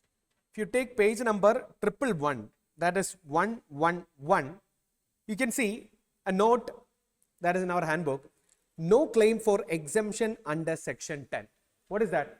Under section 11 subsection 7, where a trust has been granted registration, they cannot claim any exemption under the provisions of section 10 except exemption of agricultural income. So listen, normally if you are a trust registered under 12AB and you are about to claim the benefit of section 11 and 12, that means you can accumulate 15% and you have to apply 85%. If you apply like that and accumulate like this, you can claim that entire income as an exemption. So you are already enjoying a greater exemption under 11 and 12. Why should we give you exemption under section 10? So department say, if you are a trust or an institution registered under 12AB, claiming exemption under 11 and 12, then you are not supposed to claim any other exemption under section 10 except agricultural income. That is 10 subsection 1. That simply means for agricultural income, you can take both exemption under 10 subsection 1 and you can parallelly follow 11 and 12 exemption. So agricultural income anyways though exempted. Okay, you don't have to apply, you don't have to accumulate. Anyways though it is fully exempted. So coming back to the question, you tell me, can the Mukti Trust Foundation claim exemption under 10 subsection 1? The answer is yes. What is the problem? No problem. Where trust or institution has been granted registration for the purpose of availing exemption under 12AB, then trust or institution cannot claim exemption under any other provisions of section 10 other than exemption for agricultural income under 10 subsection 1. Accordingly, agricultural income of 12 lakh would be exempted under 10 subsection 1 in the hands of Mukti Foundation registered under 12AB. I hope that also is clear. Super. Moving on. That is point number 3. Mukti Foundation has earned rental income in the year 23-24 amounting to 3 lakh. It received 2 lakh up to 31st December 2023. Of such income, 1 lakh was received on 31st July 2024. So, 3 lakh was the total rental income. Out of this 3 lakh, only 2 lakh they have received in that year. The remaining 1 lakh they received in 31st July 2024. That means in the financial year 24-25 only he received that 1 lakh. So, this is called as amount accrued but not received. What is the treatment of amount accrued but not received in charitable trust? It is treated as deemed application, subjected to a condition that it has to be actually applied for the object of the trust either in the year of actual receipt or by its subsequent year. Hope you remember the concept of deemed application. Moving on, what are they saying? Up to what period the institution can apply the same amount towards the object of the institution? The institution has exercised the relevant option in this regard. Very simple. They can claim entire 3 lakh as an application. That 2 lakh is actual application and 1 lakh is deemed application. And for this deemed application, there is a condition. The trust have to actually apply or actually spend this amount or apply for the object of the trust either by the year of receipt, that is 24-25, or by its subsequent year 2025-26. This should be the answer. Now let's go back to the theory and let's understand what exactly is the answer. In case the trust is unable to apply minimum of 85% of its income during the previous year as whole, or any part of income has not been received during the year, the period of application is extended to cover the previous year in which the income is actually received, or the previous year immediately following the previous year in which the income was received. Accordingly, present case, income of 1 lakh which was received on 31st July 24 can be applied during PY 24-25 being the year in which such amount is received, or in 25-26 being the PY immediately following 24-25. So you have to actually apply it in the year of receipt or by its subsequent year. Are you all with me? These are actually direct questions. There is no confusion, no indirect adjustment, nothing. You know the theory, know the concept, you will be able to write the answer. As simple as that. Moving on. Last one. Mukti Foundation borrowed 45 lakhs from Nationalized Bank April 2023 for the purchase of building in a forest area for the object of institution. It spent the whole amount of loan for the same purpose and claimed the same as an application. So they took some loan for building some forest area, purchase of building in a forest area. Okay, not building forest area, I'm sorry. You cannot build forest area basically, but they want to purchase some building in a forest area. So that they took a loan. They spent that entire amount for the purpose of purchase, claim the same as application. That is not permissible. You are taking a loan and applying it, that is not allowed as an application. It repaid the first installment of 6 lakhs to the bank on 31st March 2024. So repayment of loan is allowed as an application. Utilization of loan is normally not allowed as application. So let's go to the theory. Application for charitable and religious purposes from loan or borrowing shall not be treated as application of income for charitable and religious purposes. However, the amount not so treated as application or part thereof shall be treated as application in the previous year in which the loan or borrowing or part thereof is repaid from income of that year to the extent of such repayment. That means when you repay the loan, that repayment is allowed as application. Utilization of loan is not allowed as application. That's what they are saying. Accordingly, amount of 45 lakhs spent for the purchase of building is not allowable as application of income for the previous year 23-24, but repayment of first installment of 6 lakhs would be allowed as application. Direct question, nothing is there. Know the theory, you will get 8 marks. It is as simple as that.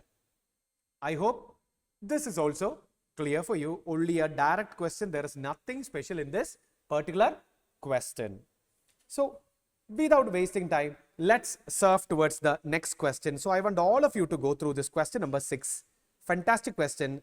It is related to DTAA, tested for 6 marks in November 2023. So go read the question and give me the answer. Alright friends, so let's solve it together.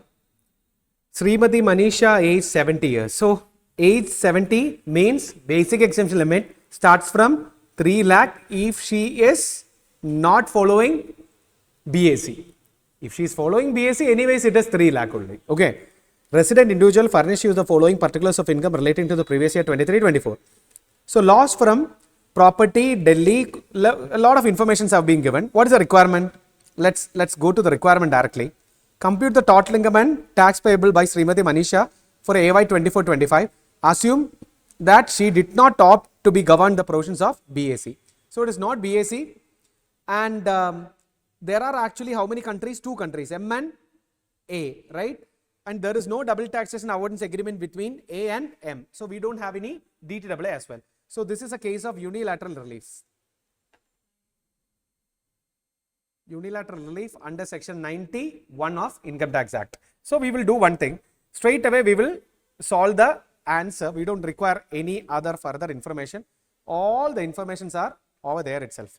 So first one is a loss. Loss from house property. That is computed. They are saying, so house property loss. We will write house property loss. Now, is there any house property income in the question? No. Then one thing you have to be careful. House property loss is allowed to set off with the other head's income. No problem. You can set off house property loss with the other head of income, but only up to 2 lakh rupees, not more than 2 lakh. So, what you can do is, I am writing only 2 lakh. I am writing only 2 lakh. The remaining 2 lakh 50 have to be carried forward to the future years. Why? Because house property loss can be set off with the other head only up to 2 lakh. The remaining 2,50,000 loss have to be carried forwarded to the subsequent year. Are you all with me? The total loss is 4,50,000. 2 lakh you can set it off with the other head of income. The remaining 2.5 you have to carry forward to the next year. Next is income from business. 8,99,500. With that you can definitely set off. Okay. So business income. Business income 8,99,500. It is under PGBP only. Now, what is next? Business income of country A, 8 lakh. That is the foreign business income. So, business income country A, how much is that? 8 lakh. Then, what is next? Fixed deposit interest in country A. You have some FD interest in country A, that is US dollar 8,000. Currency conversion is given in the question 82. So $8,000 into 82 rupees. How much will be the amount? Can you help me with the math? 6,56,000. And there is savings bank interest also in India in PNB, that is 5,50,000. So you have two types of income over there under IFOS. One is FD interest, that is from country A or M? Country A. How much is that? 6,56,000. And you have SB interest, that's from India, that is 50,500.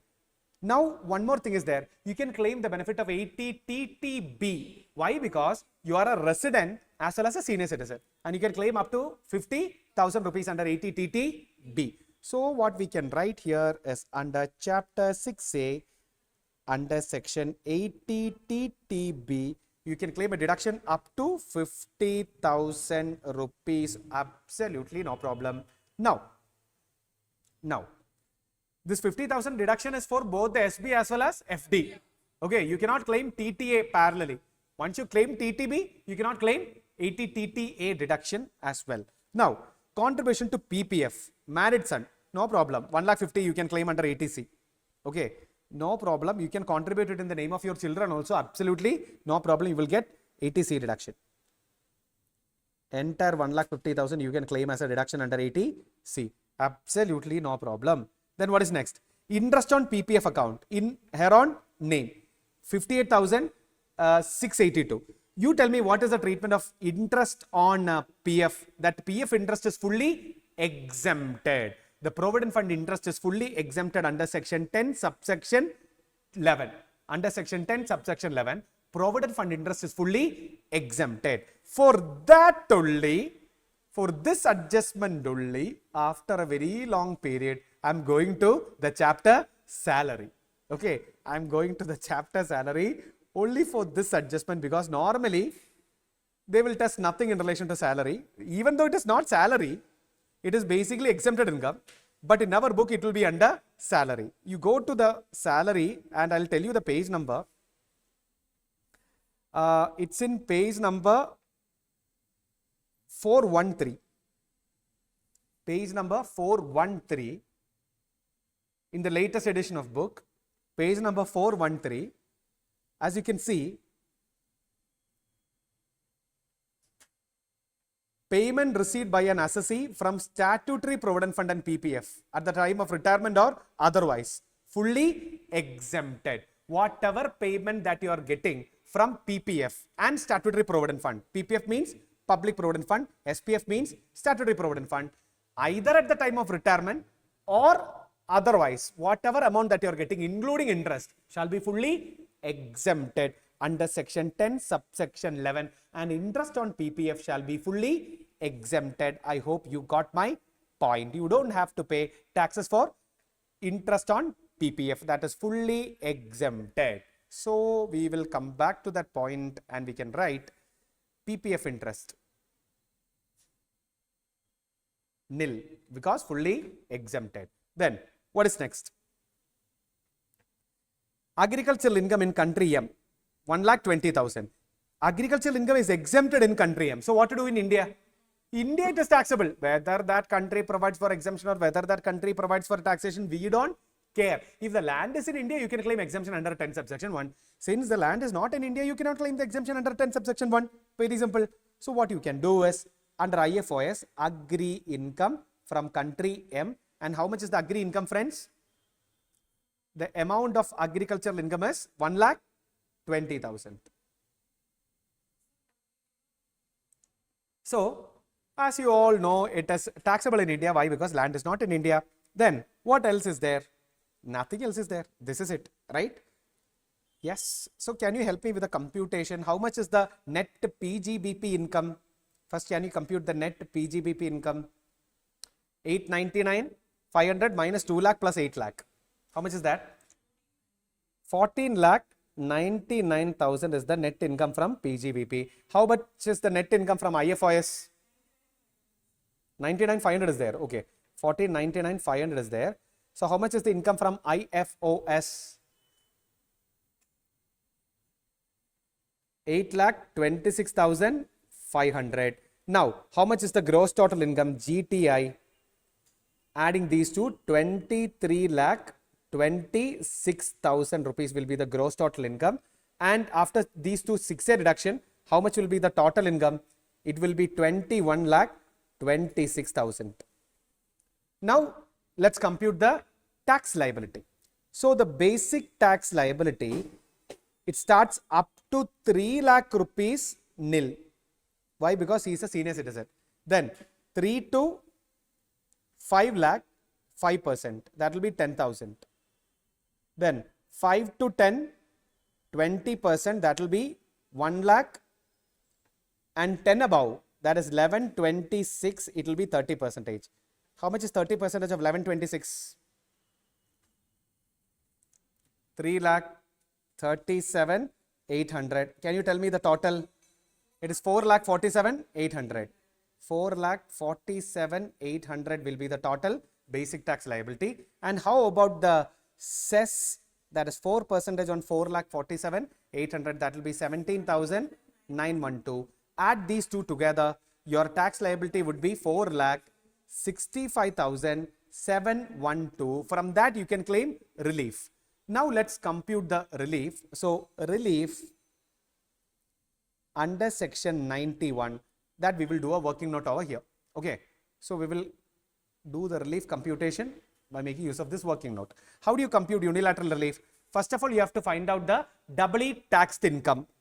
First of all, agricultural income is fully exempted in country M. So don't take that agricultural income for the purpose of computing unilateral relief. Why? Because even though this 1,20,000 agricultural income is taxable in India, you haven't paid any tax in that foreign country. It was fully exempted in that particular foreign country. And hence, you don't have to consider that 1,20,000 for the purpose of computing unilateral relief. Are you with me? Because I've told you what is doubly taxed income. The income which is taxed both in the foreign country as well as in India is said to be what? Doubly taxed income. Are you all with me? Moving on to the next one. And country A, let's understand which all are the doubly taxed income with respect to country A and India. Let's see. FD 556. Sorry, 656. It's doubly taxed income. Then you have business income 8 lakh. Don't deduct this chapter 6A 80 TTB from 560 from 656. Why? Because you have SB interest of 50,000. Okay, so don't deduct this 50,000 from the doubly taxed income. It is not required. Since you can adjust it with the what? Income in India. You don't need to directly deduct that 50,000 from 656. Not required. Now friends, listen. So doubly taxed income is 6,56,000 plus 8 lakh business income. So can you help me with the math? How much will be the total doubly taxed income?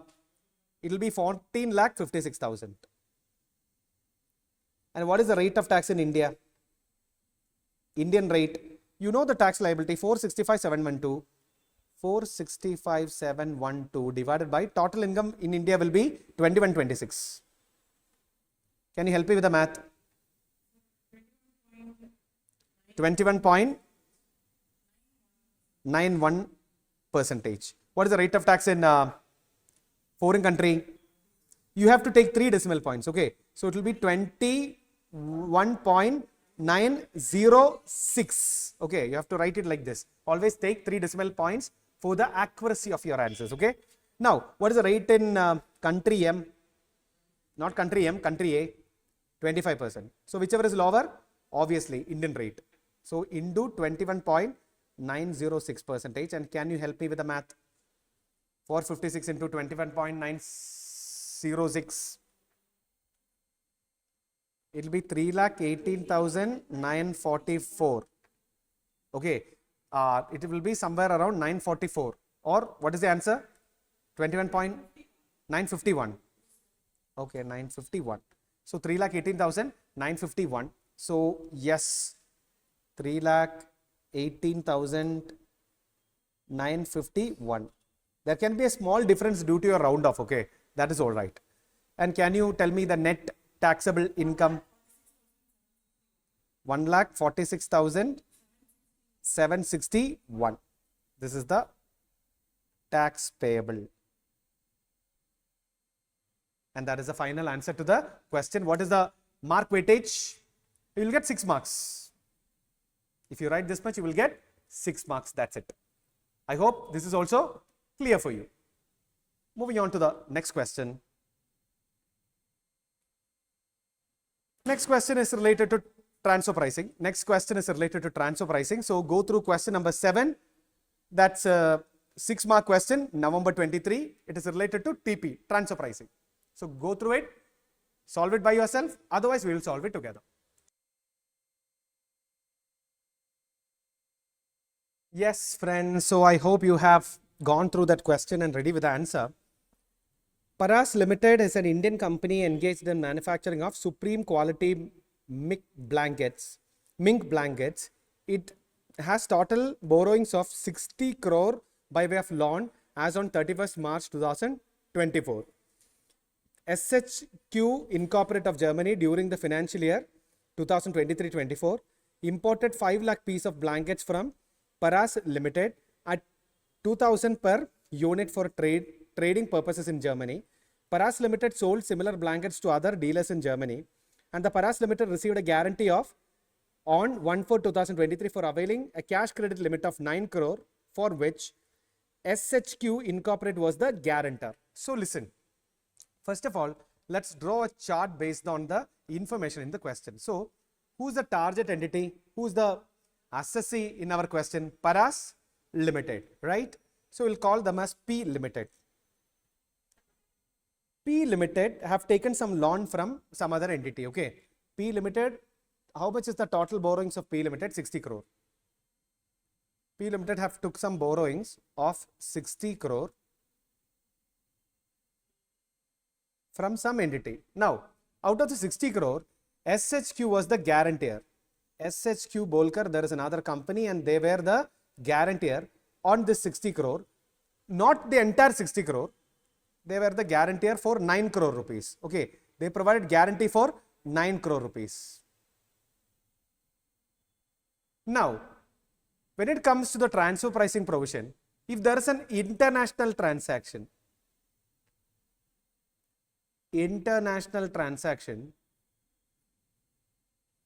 between associated entity,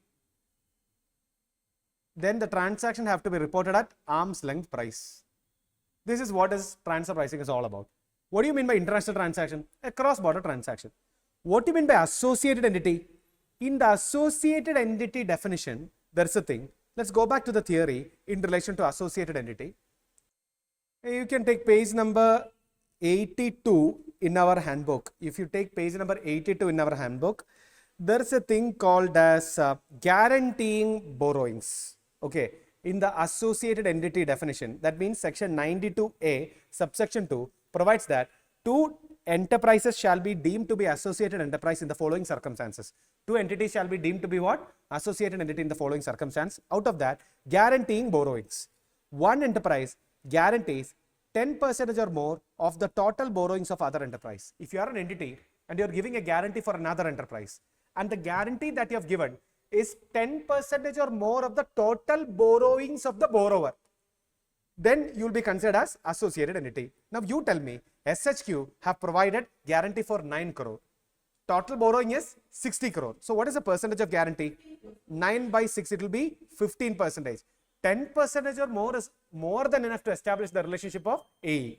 Here they have provided 15%. So what we can conclude is SHQ and this P Limited are associated entity. This you have to write as a theory. Since the guarantee provided by SHQ is around 15% of the total borrowings, SHQ and P Limited are what? Associated entity. If they are associated entity, then their transaction have to be reported at what? Arm's length price. Okay. Now we will draw the further chart. Listen. So P Limited were manufacturers of blankets. Okay. SHQ is in Germany. Now, during financial year 23-24, imported 5 lakh piece of blankets from Paras Limited. So Paras Limited sold how many blankets? 5 lakh blankets, pieces of blankets at a price of, what is the price? 2000 per piece. Okay, they sold to associated entity at 2000 per unit. Now, Paras Limited sold similar blankets to another dealers in Germany at 2100 per unit. So Paras Limited also sold some other similar types of blankets to other parties, other Germans. And what is the rate that they put? 2100 per piece. Now, Paras Limited received a guarantee that we have already discussed. The terms of the trade for other dealers was to make payment within 1 month from the date of sale of goods by Paras. So, for the other dealers, they have given 1 month credit period.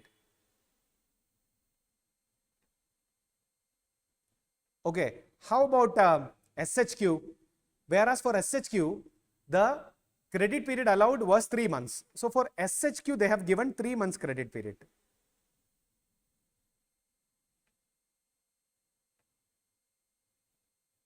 They have given 3 months credit period. That's what they are saying. The cost of capital was 12% per annum. So the cost of capital they have given, cost of capital is 12% per annum. And the supply of goods is assumed to be uniform throughout the year. The supply of goods is assumed to be uniform throughout the year. Now, you are required to determine whether Paras Limited and SHQ are associated enterprise. The answer is yes. If yes, compute the arm's length price of the transaction between them and the amount to be added to the income of the Paras Limited, if any, by way of ALP adjustment. Assuming that the above adjustments to the transfer price have been made suo motu by Paras Limited in its return of income, what is the time limit for repatriation of such excess money? And what are the implications if excess money is not repatriated within the prescribed time limit? Your answer must be based on the latest provisions of Income Tax Act. Okay, fantastic. So let's see, friends. We are using cup method because we have similar price. Okay. In cup method, what is step number 1? Identify independent price. So here, the independent price is what? 2100 per piece. Yes or no? But these are not perfectly comparable. Why it is not perfectly comparable? There is only 1 month credit period. In the other case, how many months are there? 3 months credit period. So there is a difference of 2 months credit period that you have to adjust. When there is a 2 months credit period, there will be associated cost. That's why they have given cost of capital as 12% because there will be working capital pressure. Are you with me? More credit period, you require more working capital. You have to take more working capital loan. Alright, so there will be a cost of capital that is 12%. So we need to adjust that 2 months credit period. Listen, so this is only for 1 month credit period. For 2 months credit period, you have to add the cost. More credit period, more cost. Are you all with me? So add adjustment for additional 2 months credit period. How to take that? What is the price? That is 2100 is for 1 month credit period. If you add 2 more months of credit period, the cost of capital is 12% for a year into 2 by 12. Can you help me with the math? 2100 is the sales price. You are giving 2 more months of credit period. What would have been the sales price? Have you understood what I did? Listen, 2100 is the price when you are offering 1 month credit period, independent price. If you are giving additional 2 more months of credit period, what would be the sales price? So that's why we are adding this cost of capital 12% for 2 months with 2100. So can you tell me what is the math figure? 42 rupees. So the total sales price have to be 2142, but you have reported only 2000 per piece. So definitely you have to increase the sales price. Yes or no? Yes or no? So we can write how much is the profit to be increased? Profit to be increased is 2142 minus 2000, that will be 142 into 5 lakh pieces of blankets. Can you help me with the math? How much is 5 lakh into 142? 7 crore 10 lakh. So you have to increase a profit of how much? 7 crore 10 lakh is the profit to be increased. I hope this much is clear. Are you with me? This increasing 7 crore 10 lakh is said to be what? Primary adjustment. Now, if there is any primary adjustment, then what will happen? You have to bring in, that simply means, listen friends, you have sold 5 lakh blankets for 2000 rupees to SHQ, right? Now department saying your sales price should be 2142. So there is an additional amount of 7 crore 10 lakh. This amount you have to bring from SHQ to India. This is called as what? Secondary adjustment. So secondary adjustment means bringing back, repatriating excess money from your associated entity, which is increased as a consequence of primary adjustment, is said to be what? Secondary adjustment. Bringing in excess money, which is increased as a consequence of primary adjustment from your associated entity to India, is said to be what? Secondary adjustment. Now we will go to the theory of secondary adjustment.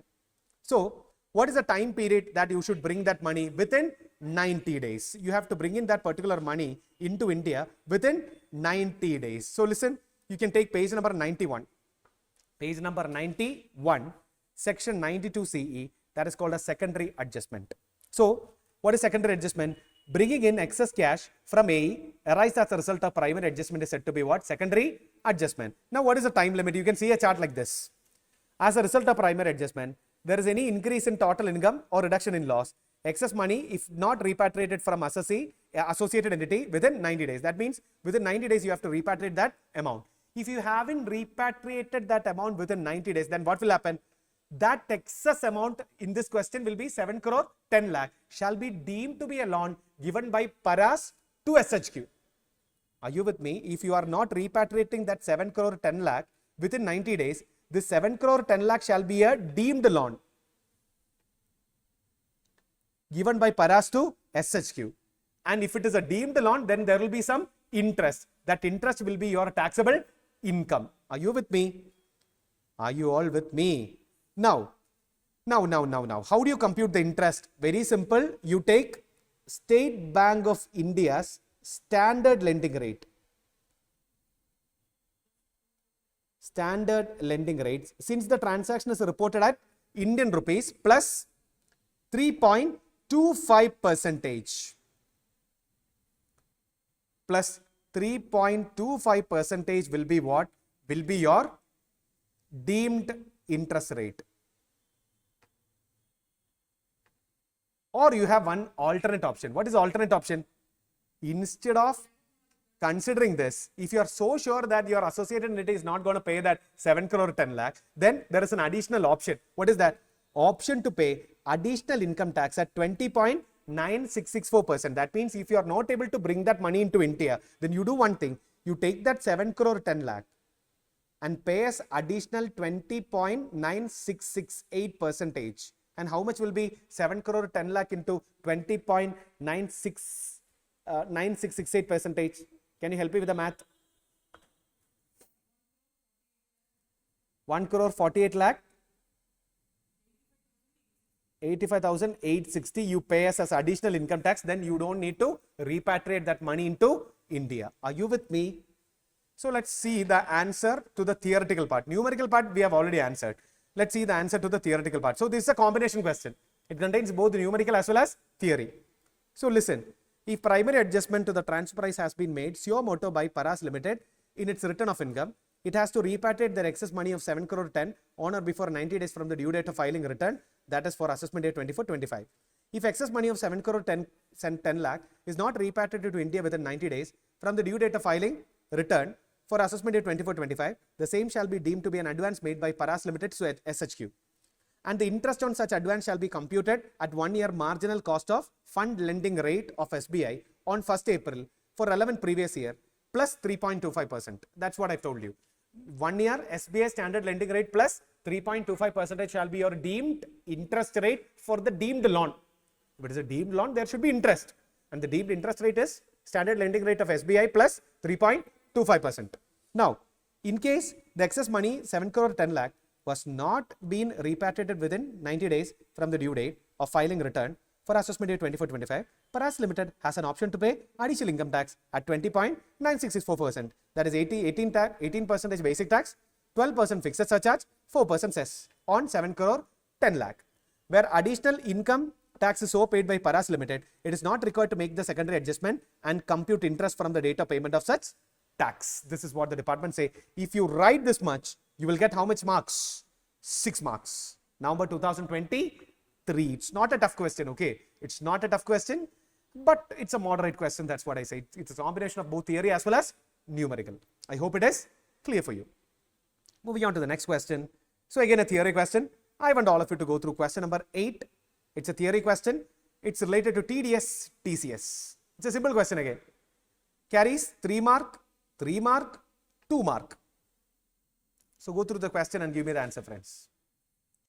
Okay, friends, so let's discuss that question together. Examine the applicability of tax deducted at source or tax to be collected at source, TDS or TCS, as per Income Tax Act 1961 in the following independent situations. Calculate the amount of tax to be deducted at source or collected at source in the given cases as per the provisions applicable for assessment year 24-25.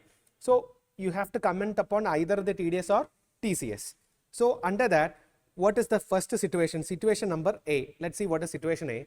Mr. Ron took a loan of 10 lakh from his employer. Okay, so we will draw a chart based on the question. So Mr. Ron, so R, took a loan from his employer. All right, and how much is the loan that you have taken? 10 lakh. You have taken 10 lakh from his employer. That is Thomas Private Limited, an Indian domestic manufacturer company for sponsoring studies of his son in Germany. So this has been taken for his son who is in Germany, for the educational purpose of his son who is in Germany. Out of the said loan, he remitted rupees 8,75,000 towards fees to the university in Germany for his son's education. So out of this, he remitted how much? 8,75,000. On when? On 1st October 2023. He also remitted his son an amount of 4,75,000 for pursuing his higher studies in Germany towards his out-of-pocket expenses. Thereafter, he transferred again how much? 4,75,000. On when? It is on 20th February 24 for pocket money, okay? It's just like a pocket expenses, pocket money for his day-to-day life. Both the remittances were made through authorized dealer under liberalized remittance scheme of RBI. So both are done by way of a authorized dealer. We call it as AD category 1. AD category 1 banks. Authorized dealer means AD category 1 banks. The transfer happened through the AD category 1 bank. So you must comment upon the TCS.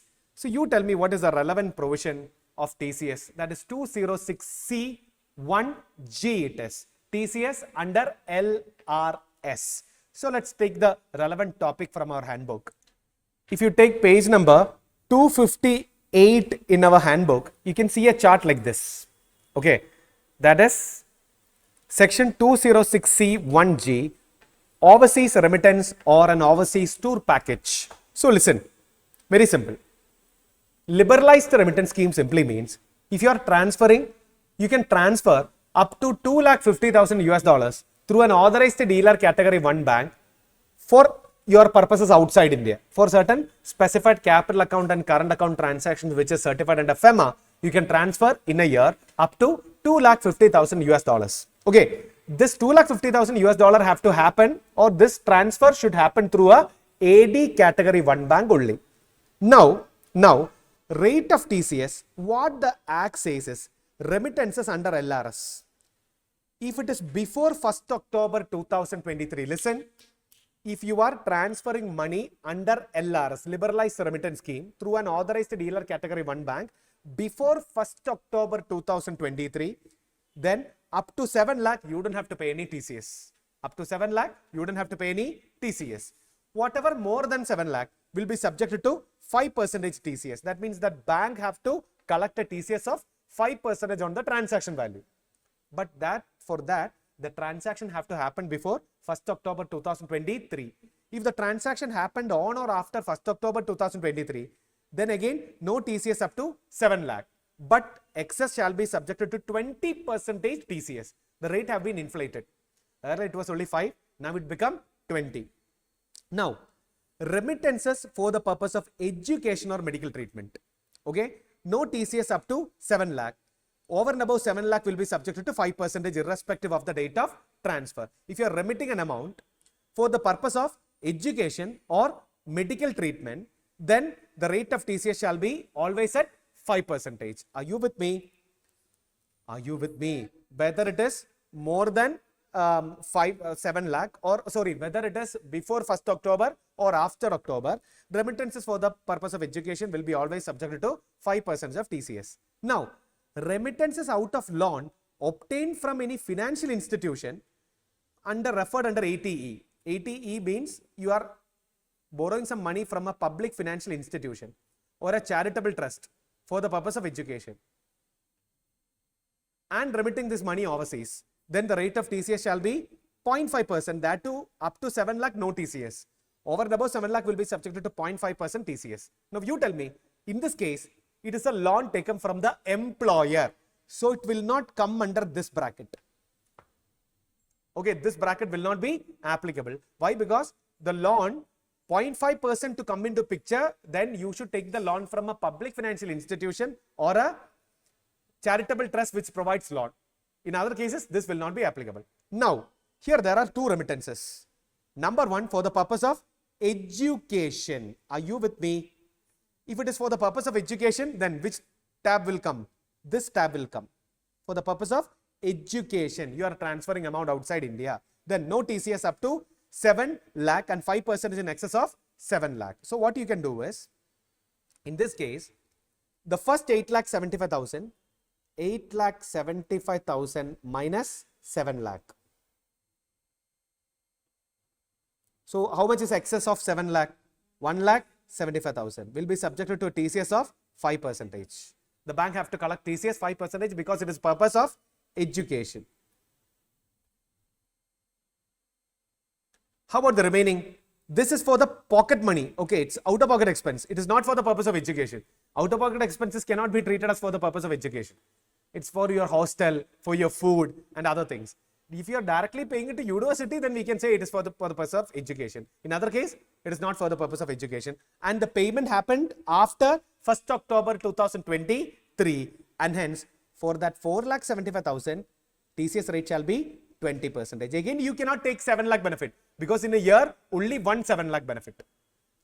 Are you with me? From this 4,75,000 also, again, don't deduct 7 lakh.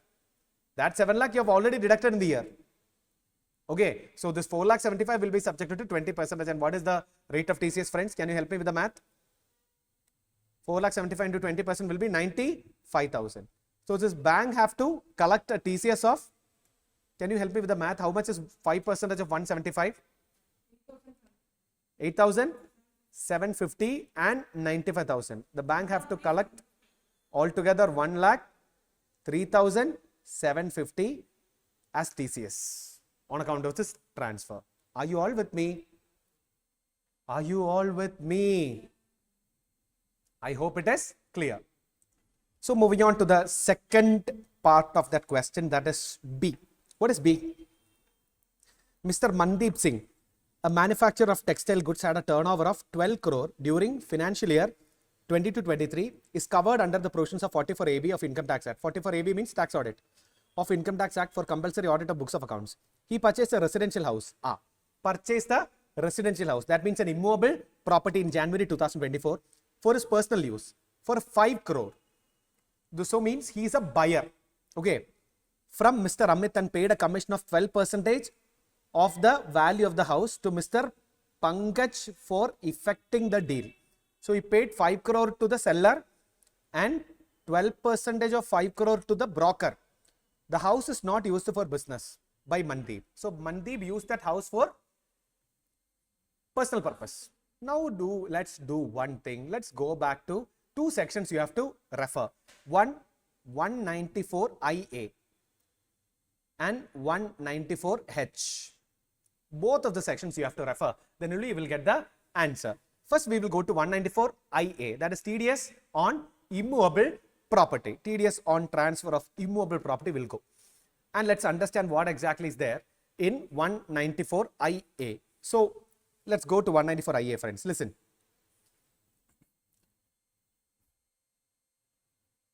So, under 194IA, the payment, listen, it's in page number 248 on our handbook.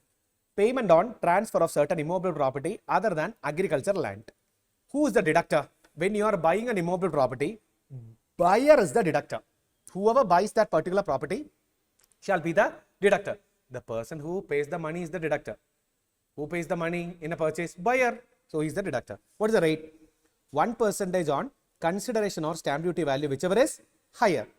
So either on the actual consideration or stamp duty value, whichever is the higher, on that figure, 1% you have to deduct as what?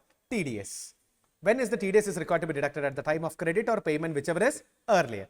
The payee have to be a resident seller. TDS not required to be deducted if the payment is less than or equal to 50 lakhs. That means if both the stamp duty value and the actual consideration, if both are less than 50 lakh, TDS is not required to be deducted. You tell me, what is the amount of, what exactly is the purchase value in this question? It is 5 crores. They are saying 5 crores is his total value of the purchase. More than 50 lakh. And hence definitely 1% TDS is required to be deducted by the buyer. How much is 1% on 5 crore? 5 lakhs. So the buyer Mandeep Singh have to deduct 5 lakh rupees as TDS under section 194IA. So first part is clear. Are you with me? Not yet over. Now he have paid a commission to the broker. Yes or no? So that commission will come under 194H. Who is the deductor under 194H? That is commission or brokerage under 194H. Any person other than individual and HUF. Individual and HUF will become deductor only if his preceding financial year turnover exceeds 1 crore or professional gross receipts exceeds 50 lakh. You tell me, in this question, assessee's preceding financial year's turnover is around 12 crore. So he will become a deductor. So he is a deductor, no problem. Rate of TDS 5%. At the time of credit or payment, whichever is earlier, you have to deduct the TDS. Payee have to be a resident or non-resident person, no problem. No TDS if aggregate value of the commission is less than or equal to 15,000. So here, even though this transaction happened for the personal use of Mandeep Singh, Mandeep have to deduct TDS under 194H. Are you with me?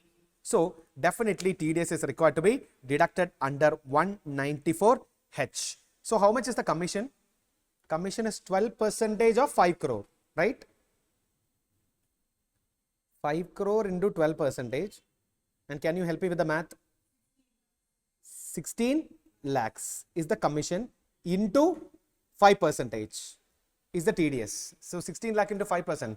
How much will be the amount of TDS? 3 lakh is the amount of TDS. Required to be deducted by the Mandeep Singh. I hope it is clear. Are you all with me? Yes. It is 60 lakhs, right? Yeah. So it should be 60. Then how much is 5% of 60?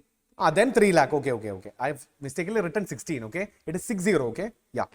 60 lakhs. Fine. So let's read the third part of the question. What is that? Third part, again tedious. Registrar General of Honorable High Court of Delhi has made a fixed deposit of 100 lakh with a nationalized bank out of money deposited by litigations on direction of court. So there was some litigation in relation to ownership of fixed deposit. So the High Court told the registrar to keep the money for the time being because there is a litigation on the ownership. So High Court, on the direction of the High Court, registrar of High Court deposited that money in a bank. Is section 194A applicable in respect of interest on fixed deposit in the name of Registrar General of High Court? You tell me. Listen, first of all, what is the scenario? Say for example, so what happened is, say for example, there was a FD, say for example 50 crore. Okay, assume 50 crore. There was a dispute in relation to the ownership in High Court. So since there was a dispute, the High Court cannot give it to any of the parties. So High Court told the registrar of the High Court to keep the money. The registrar, according to the direction of the High Court, put an FD in a bank.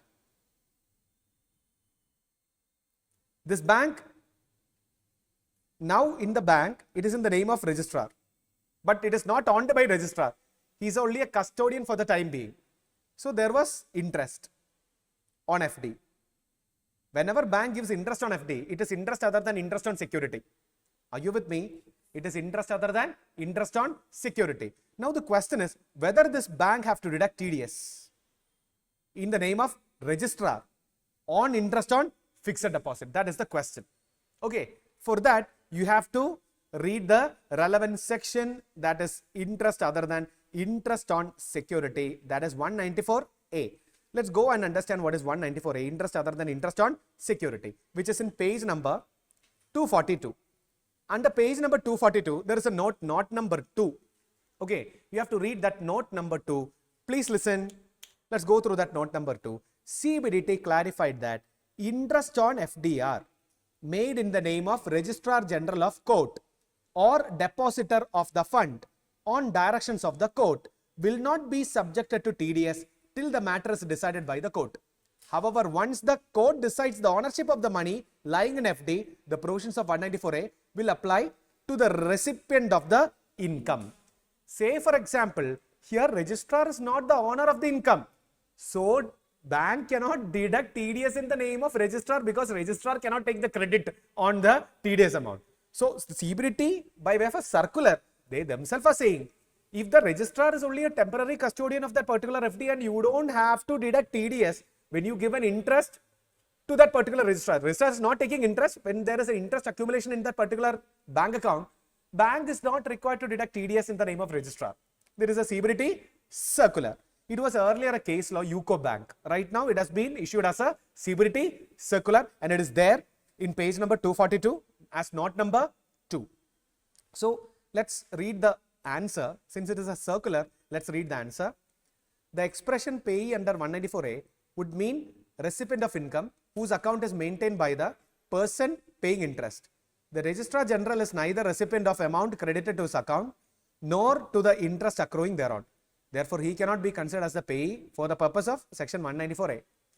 In the absence of payee, the machinery provisions for deduction of tax to the credit are ineffective, and the interest on FDR made in the name of Registrar General of Court would thus not be subjected to TDS under 194A.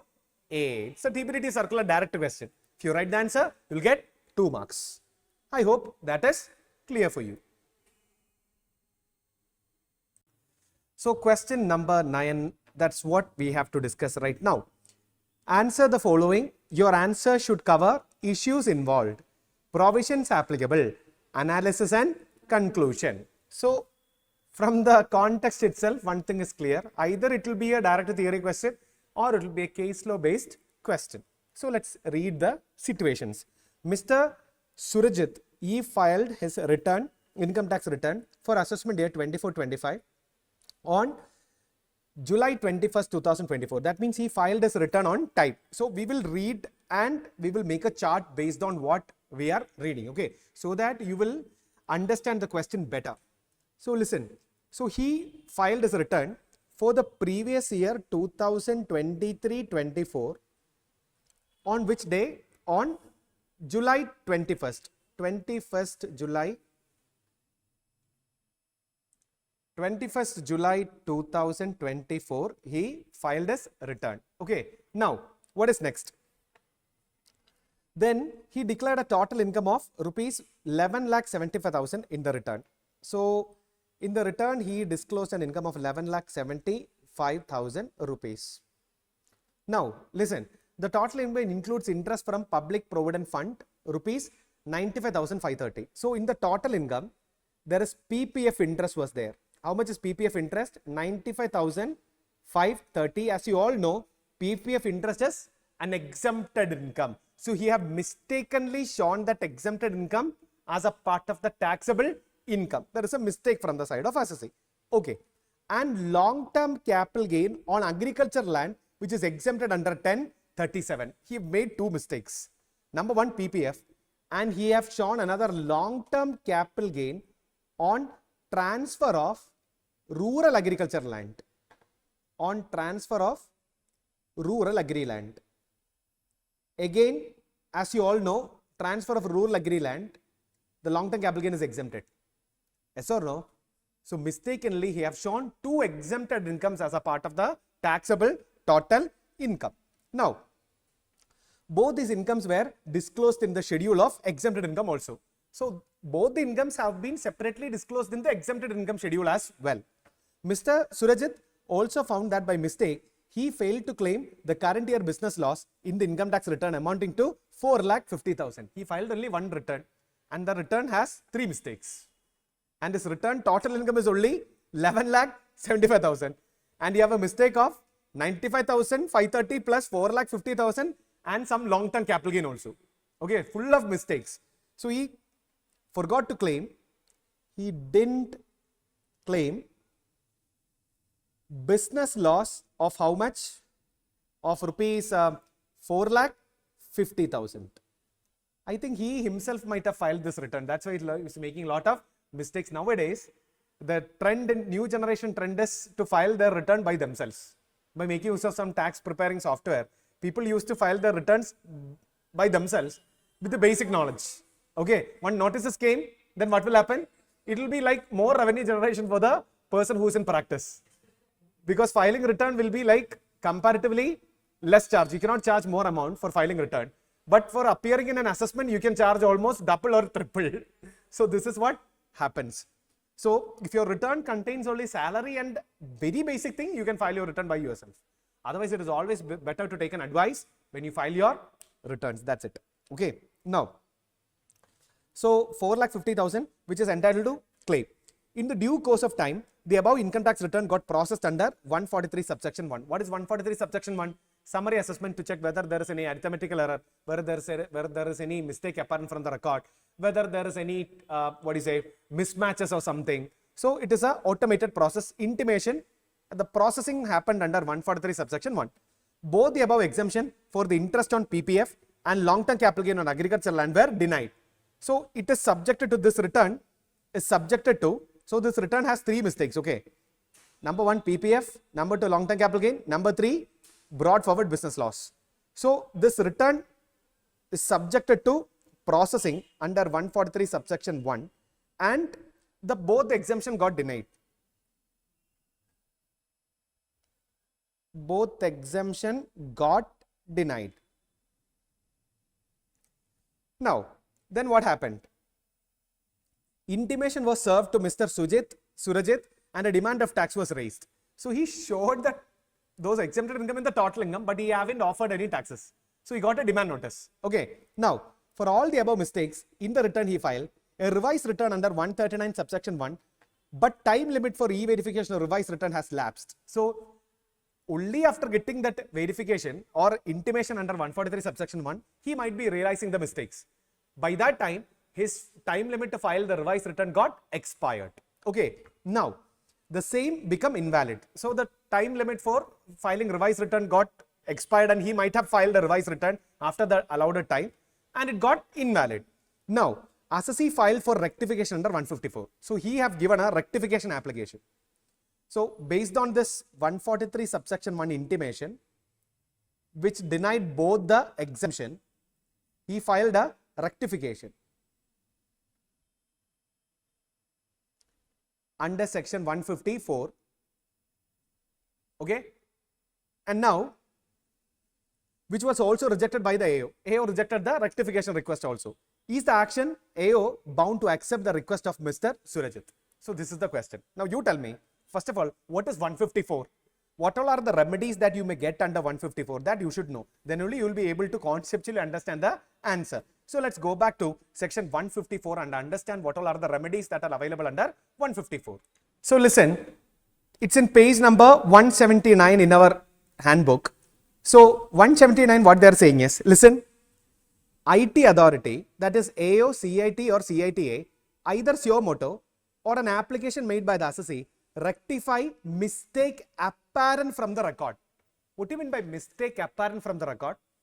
Whatever mistakes that is clearly evident from the return or the proceedings or the orders, those mistakes which are apparent, that is clear from the mistake, from the record, have to be rectified under 154. Are you with me? So, if there is a mistake from the face of the record itself, it is evident, then you must rectify. The department have to rectify it under 154. Now, you tell me, on the plain reading of the question, see, this PPF interest, he have shown it in the total income and he have shown it in the exemption schedule also. So, this is actually a clearly evident mistake which can be rectified under 154, or this have to be rectified under 154. Are you all with me? Now, how about the long-term capital gain on transfer of rural agri land? That is also an evident item.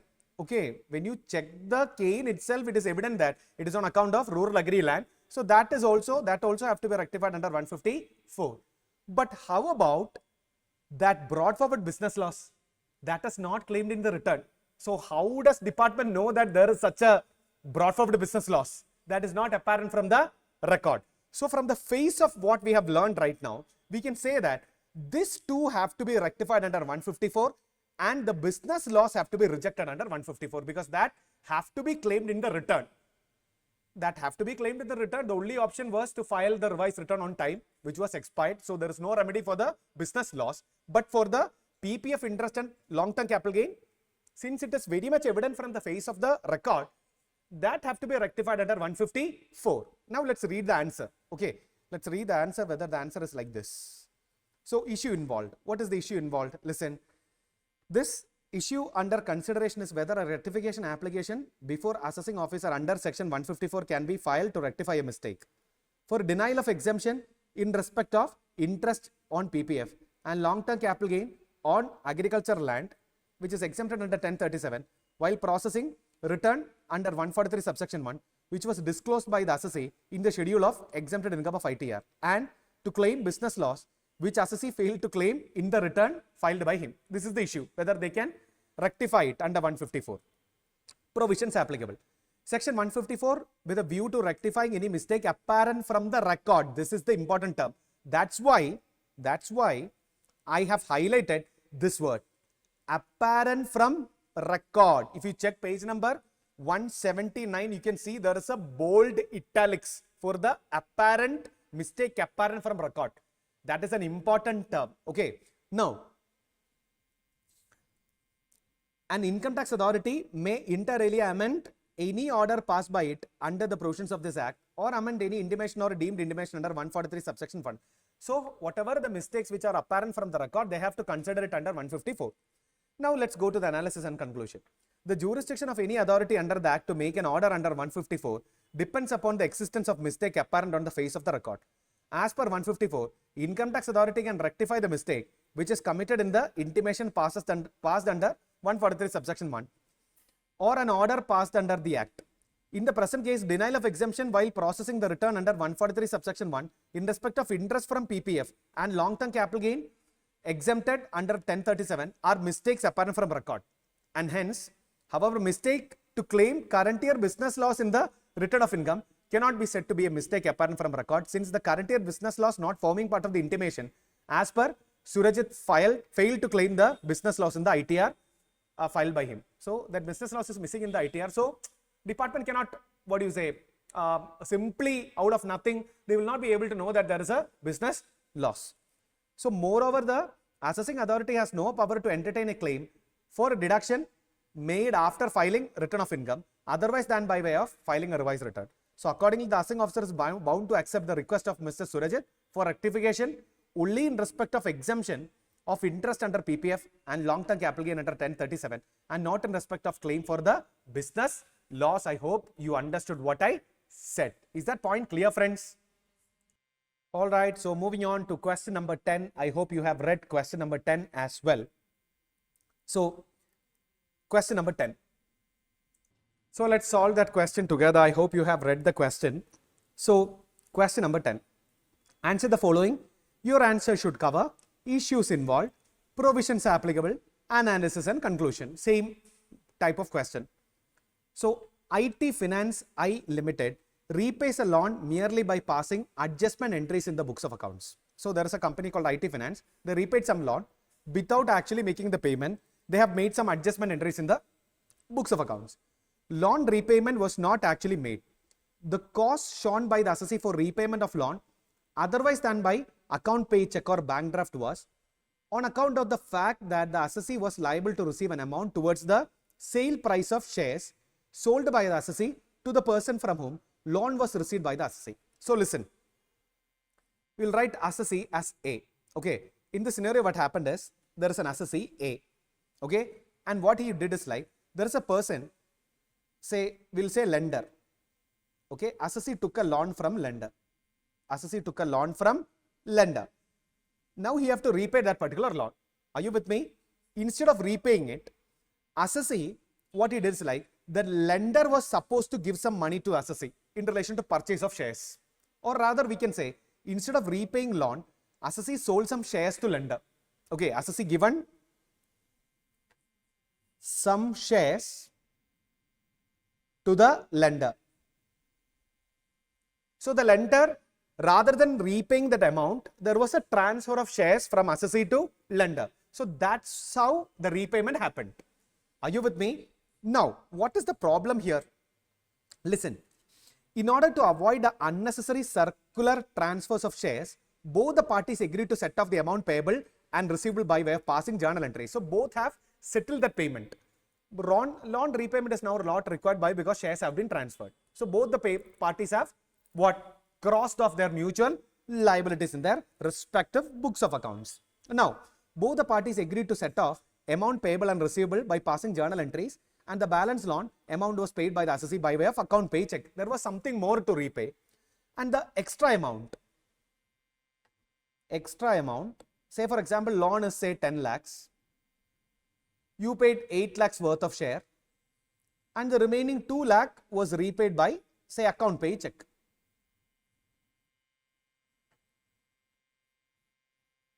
Account pay check. This is what happened. Now, the amount of loan settled by way of passing journal entries exceeds 20,000. So, this context, neither the genuineness of the receipt of loan nor transaction of repayment of loan by way of adjustment through book entries has been doubted in the regular assessment. So, the genuineness of repayment was actually not doubted. It was a genuine transaction. Okay, there is nothing to, it was not at all a fraudulent transaction. There is nothing to fool income tax department. It was a proper, genuine transaction. Now, but the assessing officer imposed penalty under 271D as a contraventions of provisions of section 269T with regard to the repayment of loan otherwise than by banking channel. Is the assessing officer justified in imposing penalty? For understanding this question, you should know what is 269T as well as you should know what is penalty under 271E. Now let's jump to the chapter miscellaneous provisions. So I want all of you to take miscellaneous provisions in our handbook. So friends, please take page number 359 in our handbook. In page number 359, you can see section 269T, that is mode of repayment of certain loan or deposit. Let's understand what is this 269T. Any person, that includes a bank or a cooperative bank or a company or a cooperative society or a firm, shall not repay any loan, deposit made with it or any sum in relation to transfer of immovable property otherwise than by way of account pay check or account pay bank draft or ECS or through prescribed electronic mode in the following circumstances. That is, amount of loan, deposit or any sum in relation to transfer of immovable property together with interest is 20,000 or more, or aggregate amount of such loan or deposit held by the person with a branch of bank or a cooperative bank or a company or a cooperative society or a firm or other person, either in his own name or jointly with any other person, on the date of such repayment together with interest, if any, payable is 20,000 or more, or the aggregate amount in relation to transfer of immovable property received by any person, either in his own name or jointly with any other person, on the date of repayment together with interest, if any, payable is 20,000 or more. Very simple. You are a person, you took a loan. Now you are about to repay that particular loan. The repayment, if the amount is more than 20,000, have to happen only by way of either an account pay check or account pay bank draft or ECS or through prescribed electronic mode. This is what 269T is all about. Are you with me? So this will be applicable for a person who repays the loan. Are you all here? Now, what if you violate this particular provision? If you violate this provision, then there will be penalty under section 271E. And how much is the penalty? If a person repays loan or deposit or sum in relation to transfer of immovable property in contravention of section 269T, he shall be liable to pay penalty under section 271E, 100% of such amount of loan or a deposit or sum in relation to transfer of immovable property received.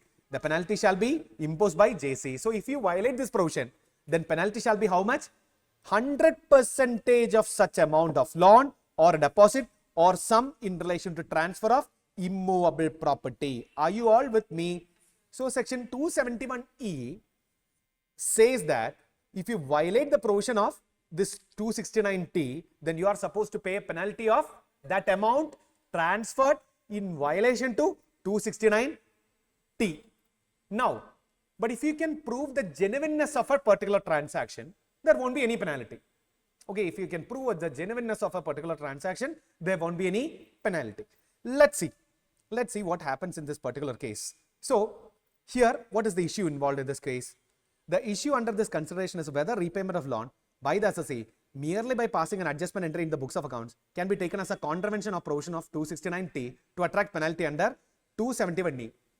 If you check 269T, it is actually a contravention because you have made the repayment by way of issuing shares, not by account pay check or account pay bank draft or ECS or prescribed electronic mode.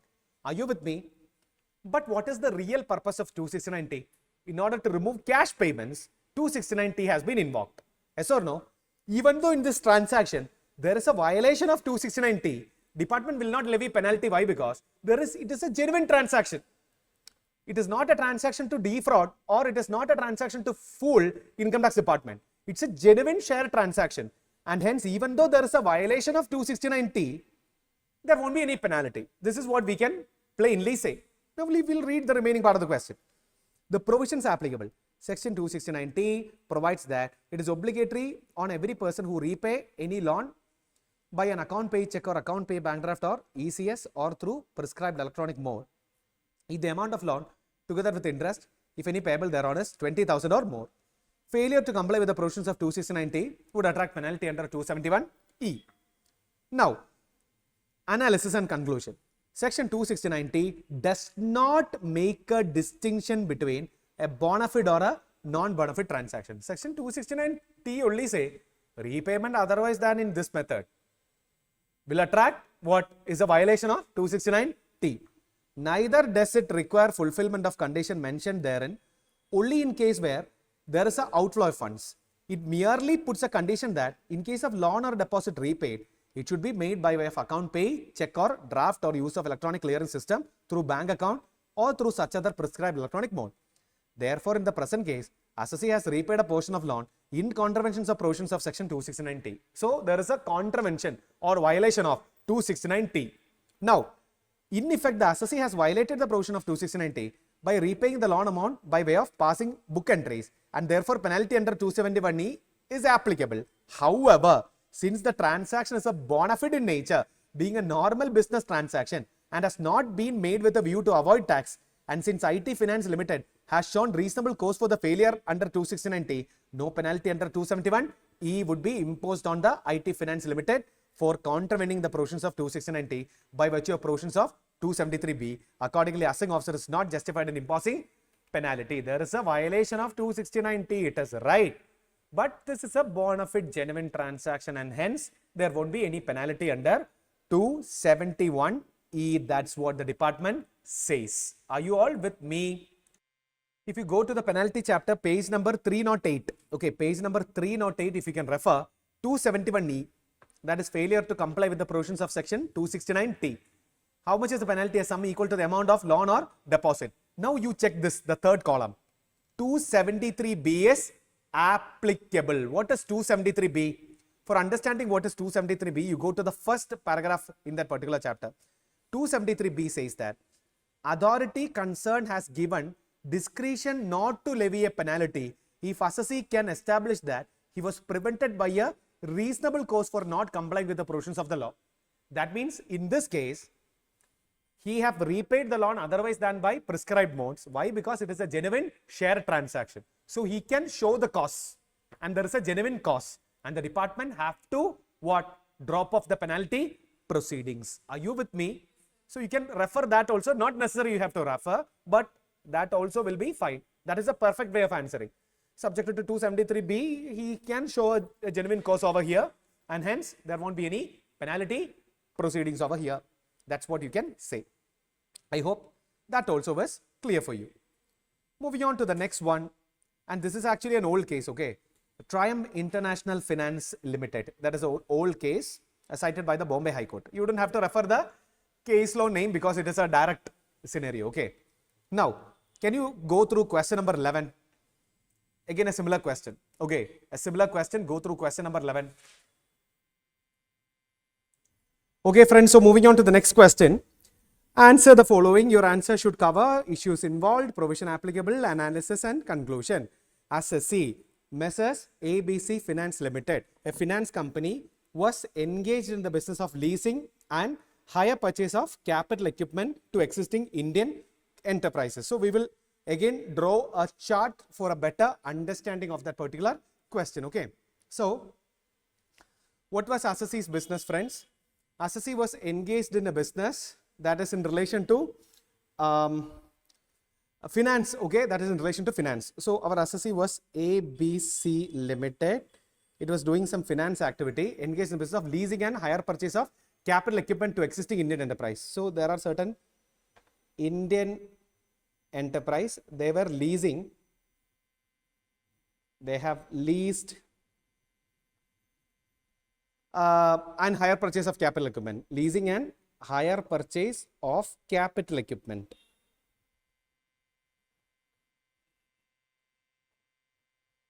Now, it has obtained certain amount of loan from a UK based company in foreign currency. So, they have taken a loan from a UK based company. Loan from a UK company, that too in foreign currency, for financing the procurement of capital asset by its customers. So, what was the main purpose of this loan? For using it for their business purpose. The procured capital asset and they were financing the Indian customers. Now, while repaying the said amount, assessee had to pay a higher amount in lieu of fluctuation in exchange rate. So, ABC Limited, while repaying that amount, there was due to exchange fluctuation, they have to pay something extra due to exchange fluctuation. This which resulted in a loss of 3.75 crores. So, the extra amount that they have paid is around 3.57 crores. Subsequently, the assessee, while filing the return, claimed a loss owing to an exchange fluctuation among others of 1 crore 10 lakh. So, they claimed only 1 crore 10 lakh as deduction under 37 and capitalized the exchange fluctuation of 2.47. So, they have capitalized 2.47, capitalized 1.10 claimed as a deduction under 37 as an expenditure. However, the claim under section 37 subsection 1 was denied by the revenue while processing the return. So, revenue, what they have done, revenue have denied this, denied the claim That means department have denied that particular claim of 1.10. A deduction and capitalized the exchange. Okay. However, the revenue have denied by the revenue while processing the return. Commission appeals also rejected the assessee's claim. So against this deny, assessee have filed a case in CITA. They also rejected. They also rejected the claim of assessee. Now, held the provision of 43A for capitalization of exchange rate fluctuation as applicable. In the appeal before ITAT, so they filed a further appeal before ITAT, okay. Further appeal before ITAT, the appellant not only claimed the deduction in respect of 1.10 crore arising on account of exchange fluctuation, but also set up a fresh claim in respect of revenue expenses to the tune of 2.47 crores. So when they go to ITAT, they claimed 1.10 crore along with the 2.40 crore claim, which was initially not claimed in the return. Are you with me? Now, they say it was erroneously capitalized in the return. So they say erroneously when we filed return, it was capitalized, but that have to be a part of our normal revenue expenditure. That is the claim of assessee right now. The tribunal reversed the findings of commissioner appeals. So tribunal reversed the claim of commissioner appeals and further held that since the entire amount of loan was utilized in trading operation, the expenditure so incurred was revenue in nature and allowable as a reduction under 37 subsection 1. First of all, what was the view of tribunal? Tribunal said this entire amount is allowed as a reduction under section 37. See, if you check the nature of this foreign currency loan, it is in the nature of working capital. Yes or no? Because they took the loan to purchase equipments for using it for their leasing business. It is not for purchasing any capital asset. That asset is capital in nature, but that asset is a kind of stock for the assessee for his particular leasing business. Yes or no? So the tribunal said, no problem, 1.10 plus 2.47, the entire loss you can claim as a reduction under 37. That was the stand of tribunal. So what is the question now? Whether the tribunal is justified in deleting the disallowance of claim of 1.10 crore made by AO and allowing additional claim of 2.47 crores as a revenue expense. So there are two questions in this.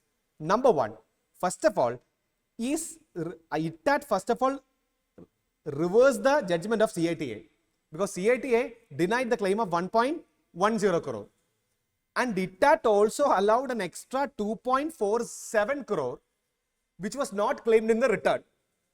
Okay, so the question here is, assessee, can he claim that 1.10 as a deduction? Number two, is ITAT whether they have a power to allow a deduction which is not claimed in the return? So two things are there, two debates are there, whether ITAT have power to entertain a fresh deduction which was not originally claimed in the return.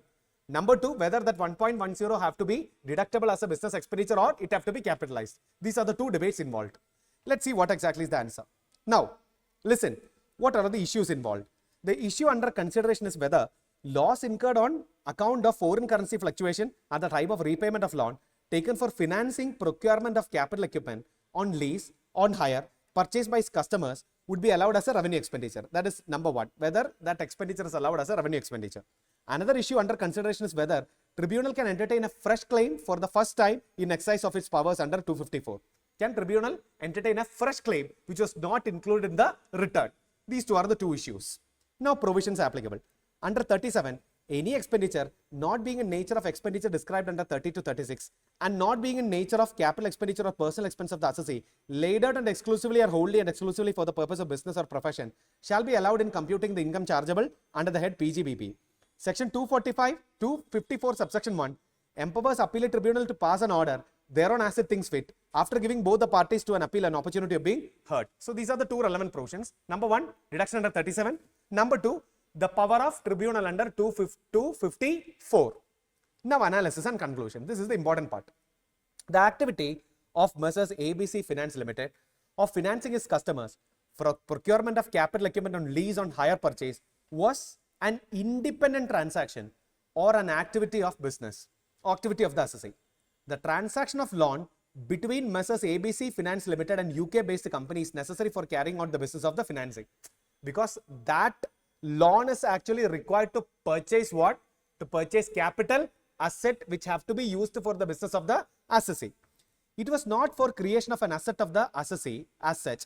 The loan was wholly and exclusively used for the purpose of business of financing its customers. So that entire loan from the UK company have been utilized for procuring assets which was meant to be what used in their leasing business. Now, accordingly, Messrs. ABC Finance Limited is justified in availing the deduction of the entire expenditure or loss suffered it in connection with the such transaction in terms of section 37. So that entire 3.57 crores is allowable as a deduction under section 37. That is number one.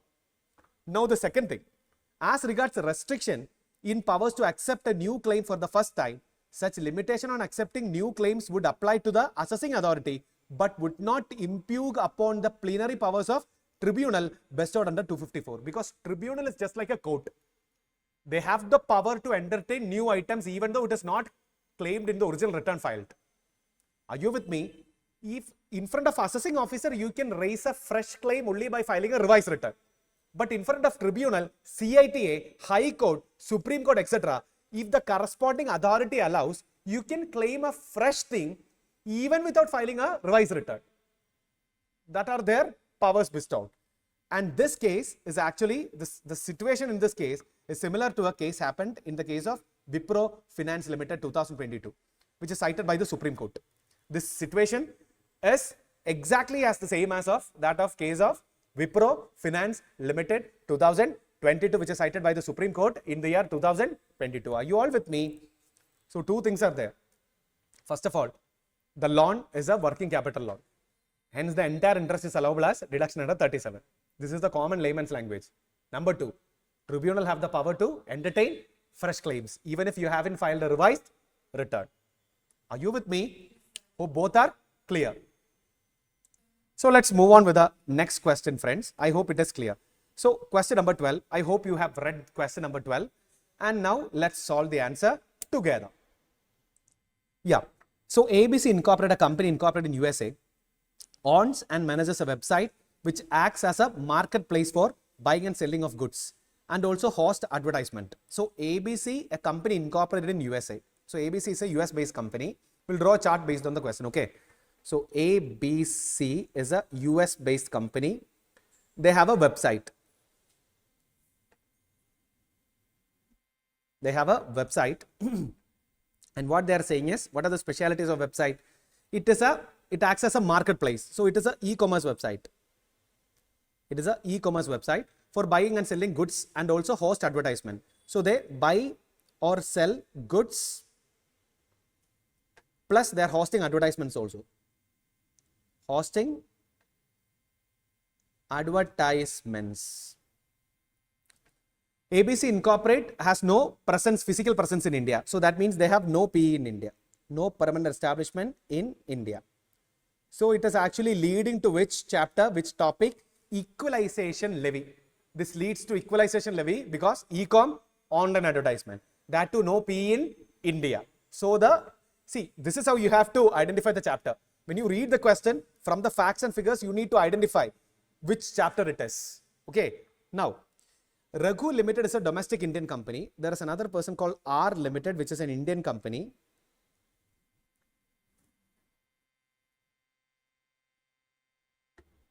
Made a payment of 3 lakh rupees on 30th June 2022 towards procuring online advertisement space to ABC Incorporate. Okay. So they are making a payment on 30th June, make it 2023. Okay. We will make it 2023 because we will make it relevant PY. Okay. I think in the question they are saying 2022, but we will make it 2023 towards procuring online advertisement space to ABC. So this payment is for what? Online advertisement.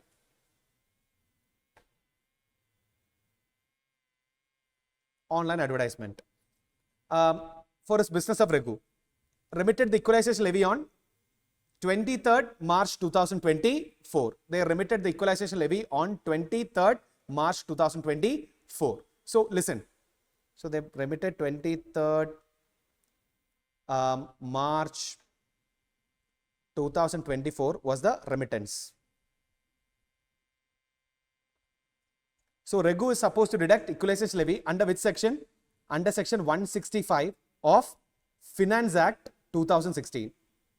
That is at 6% on the consideration that he is supposed to pay it to the ABC Incorporate, which is in USA. It is section 165 because it is in relation to online advertisement. Now, what is next? For the purpose of online advertisement, Regu Limited took the service of LMF Incorporated. There is another company also that is called as LMF. Okay, LMF is another company. Regu took the services of them also for some online advertisement. It is also a UK based company who have a PE in India. It is also a UK based company, but they have a PE in India. Okay, the other company does not have any PE in India, and the second company do have a PE in India. Now, what is next? And the service is effectively connected with the permanent establishment. During the previous year 23-24, Regu Limited paid 4,50,000 to LMF Incorporate. They paid around 4,50,000 for that online advertisement. Discuss the implication of equalization levy along with its due date of payment and its implication on Regu Limited for assessment year 24-25 in the above circumstances. Does any of the above payment have any impact under TDS provision under Income Tax Act? Very simple. The first case, that is to ABC Incorporate, equalization levy have to be deducted at 6%. Yes or no? Second case, payment to LFM Incorporate, there is no requirement of an equalization levy. Why? Because this LMN Incorporate have a P in India. In that case, you need to deduct TDS under section 195. You need to deduct what? TDS under 195 at applicable rate. Are you with me? If the person providing service have a PE in India, then there is no requirement to deduct what? Equalization levy. You need to deduct only TDS. Now, let's go to the answer. Implication of equalization levy and the due date of payment in respect of transactions with ABC Incorporate. Regu Limited is required to deduct equalization levy of 18,000, that is 6% on 3 lakh, being the amount paid or payable towards online advertisement services provided by ABC Incorporate. And non-resident not having a permanent establishment in India. As I've told you, first case to ABC, they have to deduct equalization levy at 6%. Regu Limited have to pay equalization levy to the credit of central government by 7/7/2023. Listen. The first case, I've told you to make the date, that is 30th June 2023. In the question paper, it was 22. That was a mistake. Make it 2023. So they have credited the equalization levy on June 2023. Now, you have to deduct equalization levy on 30th June and you have to make the payment before 7th of next month. That means 7th July 2023, you have to make the payment to the credit of central government. What if there is a delay? If there is a delay, you are supposed to pay interest. Are you with me? After deducting equalization levy, if there is a default in making payment, there is interest at what rate? At 1% per month or part thereof. So you tell me, when is the actual payment of equalization levy? 23rd March 2024. So how many months of delay is there? Let's count. So listen, it's 9 months. July, August, September, October, November, December, January, February, March. So there is 9 months. What is the amount? 18,000. How much is the interest? 1% per month or part thereof. How many months? 9 months. Even a part of month have to be considered as one full month. So can you tell me how much is the amount? You don't have to because it is already computed here. That will be 1620. So since Regu Limited has remitted equalization levy on 23rd March 2024, he has to pay a simple interest on rupees 1620 at 1% of 18,000 for 9 months. That is from July to March, being the amount by which such crediting of tax is delayed. And penalty of 1,000 per day for which failure continues would be levied for delay in payment of equalization levy. However, such penalty cannot exceed amount of equalization levy of 18,000. So the department can also levy a penalty of 1,000 per day, but that shall not go beyond the 18,000 rupees. So maximum penalty is 18,000. That's it. So it is 1,000 per day. Okay. So 9 months, how many days are there? 9 into 30, it will be anyways around how many days? 9 into 30, 270 days. So into 1,000, it will be how much? 2,70,000. That much penalty you don't have to pay. Maximum 18,000. That's it. Now TDS implication. First case, when equalization levy is deducted, once equalization levy is deducted, then this particular income in the hands of ABC Incorporate shall be fully exempted. Under section 10 subsection 50. Because first of all, that is not taxable. Okay. First of all, the amount received by ABC Limited is not at all taxable. Why? Because they don't have any P in India, and you don't have to tax it. Why? Because there is a specific exemption provision, and hence in this no TDS required. Why? Because you are already deducting equalization levy, so you wouldn't have to deduct any TDS. That's what they are saying here. Section 10 subsection 50 provides any income arising from providing any specified service which is chargeable to equalization levy would be exempted from income tax. Therefore, 3 lakh would be exempted from income tax in the hands of ABC Incorporate. Accordingly, no tax is required to be deducted by Rahu Limited. And how about the implication of equalization levy and due date of payment in respect of transaction with LMF? With LMF, you have to deduct TDS. There is no requirement of an equalization levy. Why? Because LMF have permanent establishment. So there will be TDS. Under which section? Under 195. And what is the rate? Rate applicable. What do you mean by rate applicable? Since LMF Incorporate is a foreign company, the applicable rate will be 14%. Okay, that is the rate of tax applicable for a foreign company in India. So you have to deduct TDS at that applicable rate itself. There is no specific rate under 195. You have to deduct tax at applicable rate. That's what the department says. Are you all with me? Come again? Yes, you have to deduct along with the cess. 40 plus 4% cess. Whoever, if the payee is an NR, always there will be 4% cess. Okay, if the payee is an NR, always there will be an additional 4% cess. And that is the final answer to the question. I hope that also is clear for you. Moving on to the next question. I hope you have read question number 13. Again, a 3-mark question which is related to GAR. What is GAR? General Anti-Avoidance Rule. Theory question. So we'll read it together and do the question together. Okay. So let's see. Discuss the relevant provisions of Income Tax Act in the following independent situations. Okay. Examine whether general anti-avoidance rules can be invoked in this case. XY Limited, an Indian company, has 2 manufacturing units. Unit C in ZES. Unit D in non-ZES. So a company have 2 units, one in ZES and other one in a normal area. It transfers goods manufactured by unit D to C. That means unit D to C means non-ZES to ZES at a price significantly lower than the market value of goods. So listen, D, that is domestic tariff area. C, ZES. Domestic tariff area means non-ZES. When they sell goods from D to C for a lower price, what will happen? The profit of D will come down and profit of C will go up. But C will export it and will claim deduction under 10AA. Are you with me? So they are in a kind manipulating the profit. Okay, when they are selling goods from D to C for a value which is lower than the market price, D will claim lower profit and C will claim higher profit, but C can claim deduction under 10AA. Thus becomes eligible for higher deduction. Is this come under GAR? The answer is no. It will not come under GAR. Why? Because there is a specific provision that is called as specified domestic transaction that is in the Income Tax Act itself. So GAR provisions will not be invoked over here. And there is one more provision. If you are trying to manipulate any profit holidays in income tax like 80IA, IAB, 10AA, etc., then assessing officer have the power to recompute your profits. They don't have to consider this as a general anti-avoidance rule by considering it as an impermissible avoidance arrangement. This is for avoidance, but there is a specific clause in Income Tax Act itself to cover this. It will not come under the general anti-avoidance rules. Let's see the answer. As there is no misrepresentation of facts or false submissions, it is not the case of tax evasion.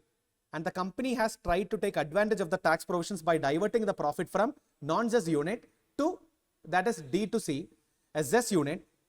This is not intention of ZES legislation. However, such tax avoidance is specifically dealt with thorough provisions contained in section 10AA subsection 9, as per which the provisions of 80IA subsection 8 would get attracted in this case. That means the assessing officer will come into the picture and they have the power to recompute the profits of unit D and C. Further, in aggregate, such transaction enter into in the relevant PY exceeds a threshold of 20 crore, it will be specified domestic transaction and all the transfer pricing provisions will get attracted. If a ZES unit and a non-ZES unit is doing a transaction and the total value of transaction in a year exceeds how much? 20 crore. It is called as specified domestic transaction. It is there under transfer pricing provisions by calling it as specified domestic transaction. And again, the transaction have to happen in arm's length price. Again, profit manipulation is not possible. So, hence the revenue need not invoke GAR. In such case, through GAR and SAR can coexist as per clarification given in the CBDT circular. So, they don't have to invoke GAR because it is a SAR case. What is SAR? Specific anti-avoidance rule, which is there in the domestic law itself. I hope it is clear for you. Moving on to question number 14. Now I want all of you to go through question number 14. I hope you have already gone through question number 14. Okay. Now, let's discuss question number 14. Again, a theory question. Keeping in view the provisions of mandatory filing of return, please comment on the following whether following persons are required to file the return of income as per the provisions of Income Tax Act for assessment year 24-25. Very simple. Whether following persons are required to file the returns. Number 1, Mr. A incurred an expenditure of 2,40,000 for his wife for travel to a foreign country. His taxable income is 225 only. His taxable income is less than basic exemption limit. But you have incurred an amount of more than 2 lakh for foreign travel. You tell me whether return required? Yes. Even if your total income is less than basic exemption limit, but you have incurred a foreign travel expenditure of more than 2 lakh, you have to mandatorily file return. That foreign travel expenditure may be incurred for either for yourself or for your relatives. Doesn't matter. You have to mandatorily file the return. Let's see. Present case, Mr. A incurred an expenditure of 240 which exceeds 2 lakh for his wife for travel to foreign country. He is required to file return though his total income is less than basic exemption limit. Simple question. 2 mark, maybe 1 mark each. Second one. Total turnover of business Mr. B for 23-24. Alright. So second case, his turnover for the business in 23-24 is 73 lakh, which exceeds the threshold limit of 60, specified for mandatory filing of return. Oh, that is the answer. Sorry, mistakenly I read the answer. Okay, I have to read the question. Okay, yeah. Anyways, suspense is gone.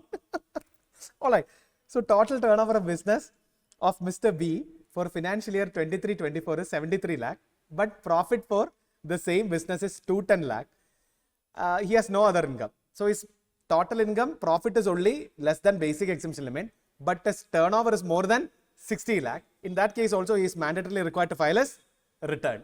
I hope it is clear. We don't want any further discussion. Why? Because mistakenly I have read the answer first. Okay.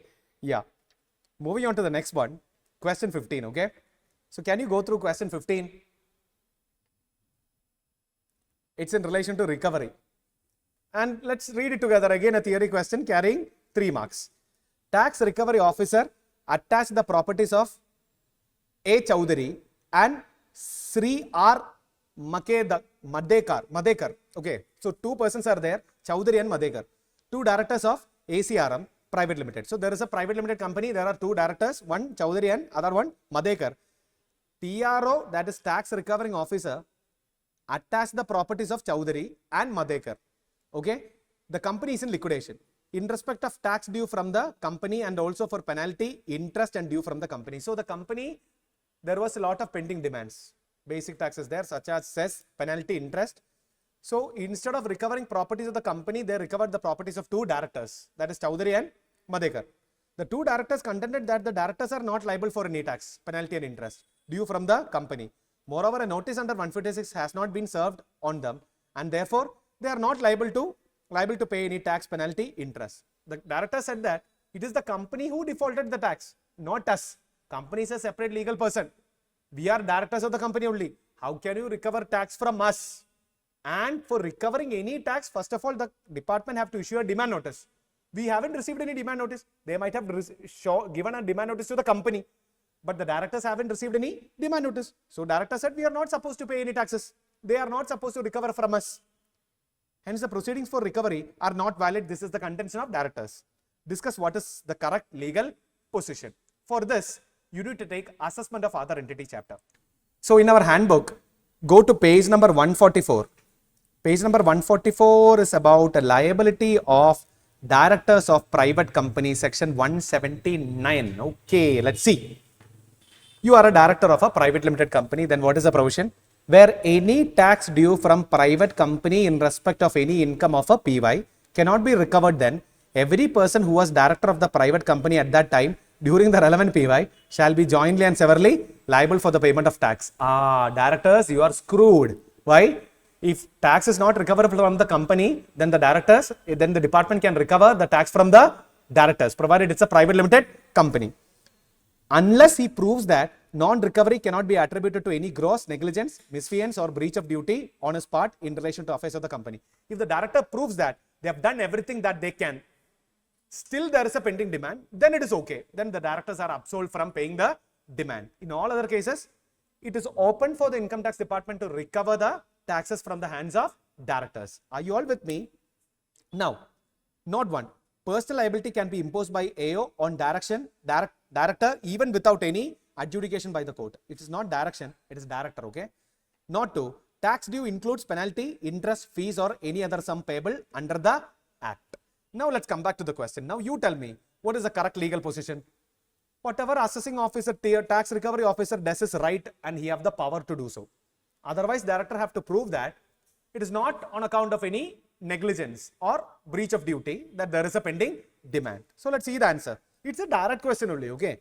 Under section 179, every person who was the director of the private limited company at the time during the relevant previous year shall be jointly and severally liable for the payment of taxes which cannot be recovered from the company unless he proves that non-recovery cannot attribute it to any of the gross negligence, misfeasance, breach of duty on his part in relation to affairs of the company. Tax due includes penalty, interest, fees and other sum payable under the Act. There is no necessity to issue notice to the director because the position of the person on whom the liability is vested is equated to that of the assessee in default. Accordingly, the proceedings for the recovery were valid. So, hence no problem at all. The proceedings is perfectly valid. You will get 3 marks for this. Easy question only. Moving on to the last and final question in this particular question paper. Examine and state correctness or otherwise of each of the following in the context of BEPS action plan, that is in relation to base erosion, profit shifting, CA final exclusive chapter. Income Tax Act 1961, an answer in brief with reasons, contents thereof. Direct theory question, okay. Number 1, country by country report not requires multinational enterprise to provide an annual report of economic indicators explained with reference to BEPS action plan. It is false only. They have to, okay. Incorrect. Yes. Country by country report requires multinational entity to provide an annual report of economic indicators, the amount of revenue, profit before income tax paid, accrued in relation to the tax jurisdiction in which they do business. Every jurisdiction, what exactly is their revenue? Economic indicators they have to provide in country by country report. Hence, the statement is wrong only. Are you all with me? Second one. What are the basic 3 fundamental pillars of BEPS? Very simple. Coherence, substance, transparency and tax certainty. These are the 3 basic fundamentals of base erosion profit shifting. Coherence, substance, transparency and tax certainty. Direct theory question only. Point 3. Why there is a need for international collaboration to protect tax sovereignty of its countries? That's another question, okay. That is another question. So let's see. So 2 marks each. It carries total 6 marks. 2, 2, 2.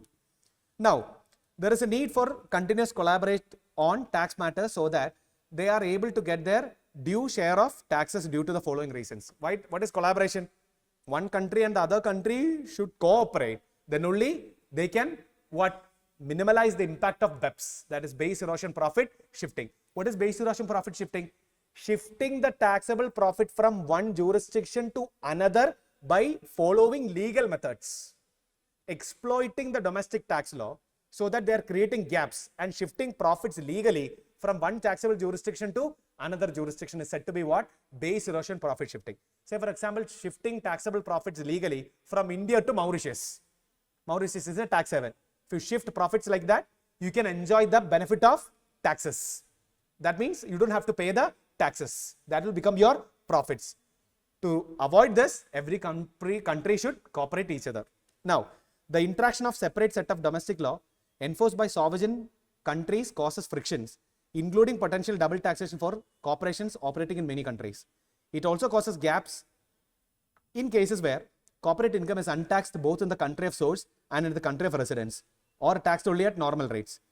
BEPS relates primarily to instances which the interaction, different tax rules and tax system leads to double non-taxation. It relates to arrangements that achieve no or low tax by shifting profits away from jurisdictions where the activities creating these profits takes place. So this is a direct theory question again. These kinds of questions they may ask. Okay. In both the question papers, we have seen direct theory questions. So in my recommendation, if you get time, definitely go for the theory chapters as well. Say for example, interpretation of tax treaties, base erosion, profit shifting, then overview of tax treaties, and then that final fundamentals, that latest amendments in international taxes. These are the 4 hardcore theory chapters. Once in a while, they use, I'm not saying once in a while, they usually ask questions to 2 marks to 6 marks from these chapters. Okay, so it will be better if you can cover the theory chapters as well. You can save time and you can score marks. This is it.